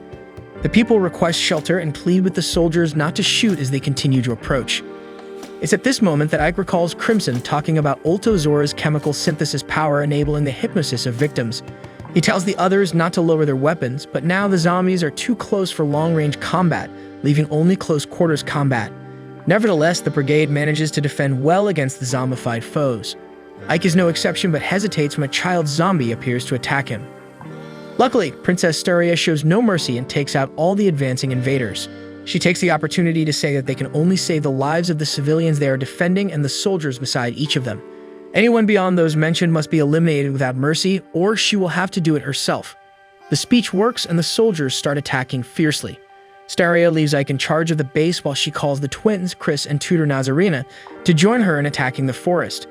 In the distance, Ulto Zora is impressed with the princess's actions, but he comments that everything is going as planned.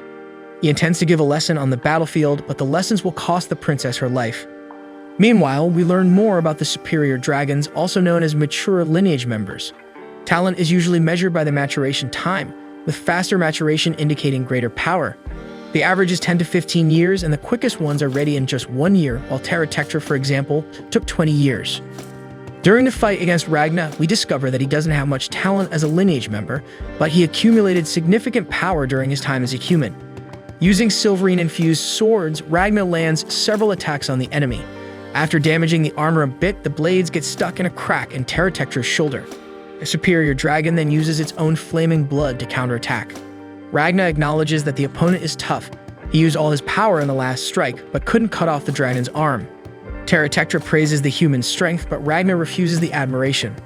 Descending near the enemy, he releases one of the swords and takes off the glove from his right hand, determined to defeat this opponent in the next attack.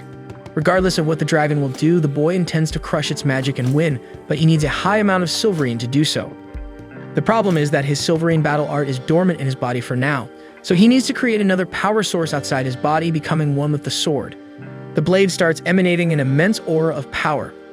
Understanding the human's action, Terratectra prepares to use all its strength as well, intending to see which attack will prove superior in this showdown. Ragna then uses the Dragon Slayer attack, Flash of the Hunt, while the opponent uses the Seismic Cannon. The blows collide, causing an absurd shockwave. While this battle is taking place, Steria is using her power strategically, delegating power to others for greater utility. We see the arm team flying with silver pieces as if they were the Silver Surfer. Ultozora is impressed with the aerial units. The twins use their enhanced visions to provide information on the enemy's positions, seeing kilometers away even at night. The mines report about the horde of about 1,000 dragons surrounding the base and confirm that the total number of enemies is around 10,000, as predicted earlier. Further away is a more destroyed area where Ragna and Terratectra are fighting. However, they can't find Ultozora. In any case, all this information is impressive not only for their far-reaching vision, but also for their ability to communicate directly with anyone at a distance, updating the entire team on the situation outside.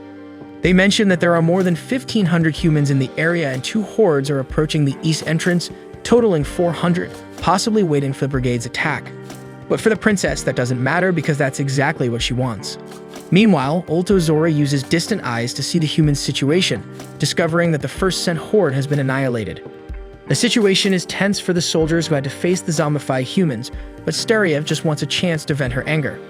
This is when the impact of the attacks between Terratectra and Ragna occurs.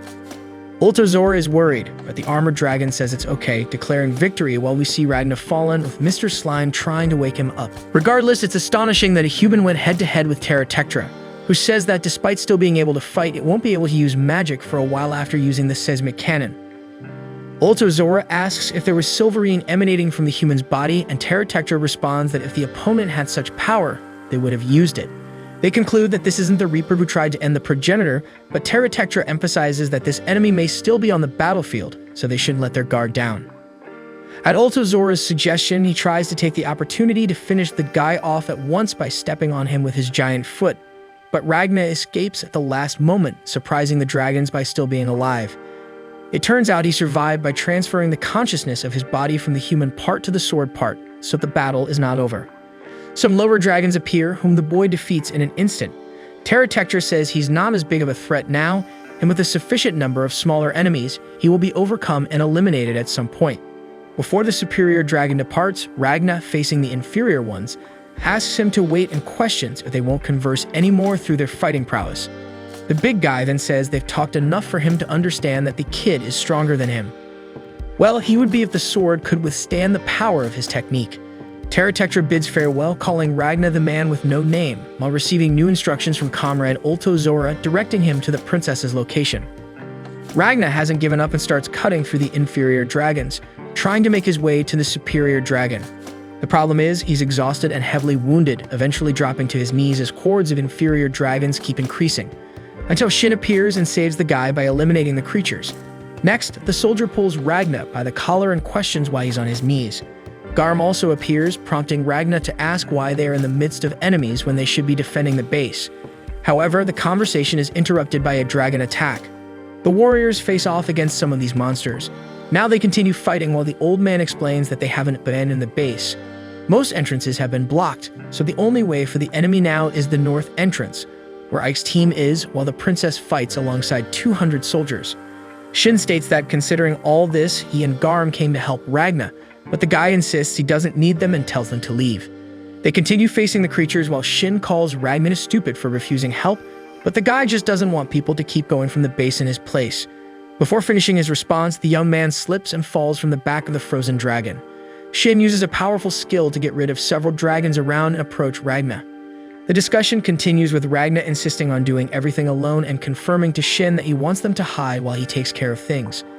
So the Silver Brigade soldier takes a few steps back and says that in the last 2 days, he challenged Ragna 69 times and lost every fight, so now it's time for challenge number 70. He recalls a statement from the princess a few days before Ragna's arrival. She talked about relocating civilians out of the country and avoiding confrontation with superior dragons at all costs. Shin protested because he didn't want to flee the fight, stating he would eliminate as many dragons as possible because he wasn't afraid of losing his life in battle. However, Steria asked how many dragons he would defeat. He wasn't sure, but it would be as many as he could. With that, she asked if he could take down a superior dragon. This left him astonished, and she continued, saying that no matter how many weak dragons he defeated, it wouldn't make a difference. What she needed was to deal with the superior dragons. If she could, she would barbecue those creatures, ending with a punch, stating that he talks too big for a short guy. She had mentioned he's still in the growth phase, so she said he could prove that if he survives this situation. The princess then addressed everyone, saying that after the escape, she would join the Solarians using their power to end the winged lineage and would need those soldiers by her side when the day came, asking them to follow her in this plan. Still in flashback mode, half a day passes and everyone thinks about what the princess said. Shin talks to a soldier named Hugo Robles, who says he has family in Donapieru, the first city attacked by dragons. It might be too late, but he has to go back there, so Hugo says that Shin must become the new master swordsman, even though the boy hasn't said if he'll stay or not. Hugo says that if he wants to become stronger, he needs to survive. With that, 120 of the 470 force members decided to stay in the country. In the present, while fighting with Ragna, Shin wonders if they are still alive and if they managed to protect something. He can't know, and in fact, it doesn't matter because he chose to escape. When a short guy finally surrenders to Ragna, the score changes to 69-1, marking his first victory. Then he pulls the guy by the hair to say that this is their battle, between those who chose to flee to survive and the dragons wanting to exterminate them. No matter how strong this guy is or the reason he fights, he can't just show up later and act like a big hero. Ending the conversation, the old man has already cleared the area around them. He starts boasting about wanting to get stronger, but Mr. Slime draws their attention not to lose focus because the eruption dragon escaped and they need to go after it. So they walk away, with Shin planning to hunt and eliminate the 5th seat of the lineage. Meanwhile, the princess creates a cage of magic barriers, questioning if Ulto Zora thought he would have an advantage in the forest where she can simply turn the forest into her territory. The twins warn that the ground dragons have retreated and no aerial shooter was lost. On the ground, damages were minimal, and the soldiers remain willing to fight. With this small victory, the magic circle is doing well, mainly because they added a vertical dimension to level everything. For the princess, the biggest advantage is that they don't need to win, just survive to gather enough energy from the defeated dragons to use in the teleportation magic. The problem is that Ulto Zora has analyzed the princess well, both her extraordinary actions in this battle and what has been recorded about her. The dragon knows that she wouldn't risk the citizens' lives in a senseless battle, so he has figured out her intention, which is to use the magic absorption circle to take the energy from the eliminated dragons and use it for teleportation magic. Ulto Zora knows this because when he was part of the Solarians, they were studying how to use dragon energy in combat, and now he's seeing the studies being successfully implemented. In short, he knows exactly the humans' plan. Next week, we'll have more of this anime as soon as the new episode is released, so go ahead and subscribe to the channel, and don't forget to hit the like button below to support this video. See you guys.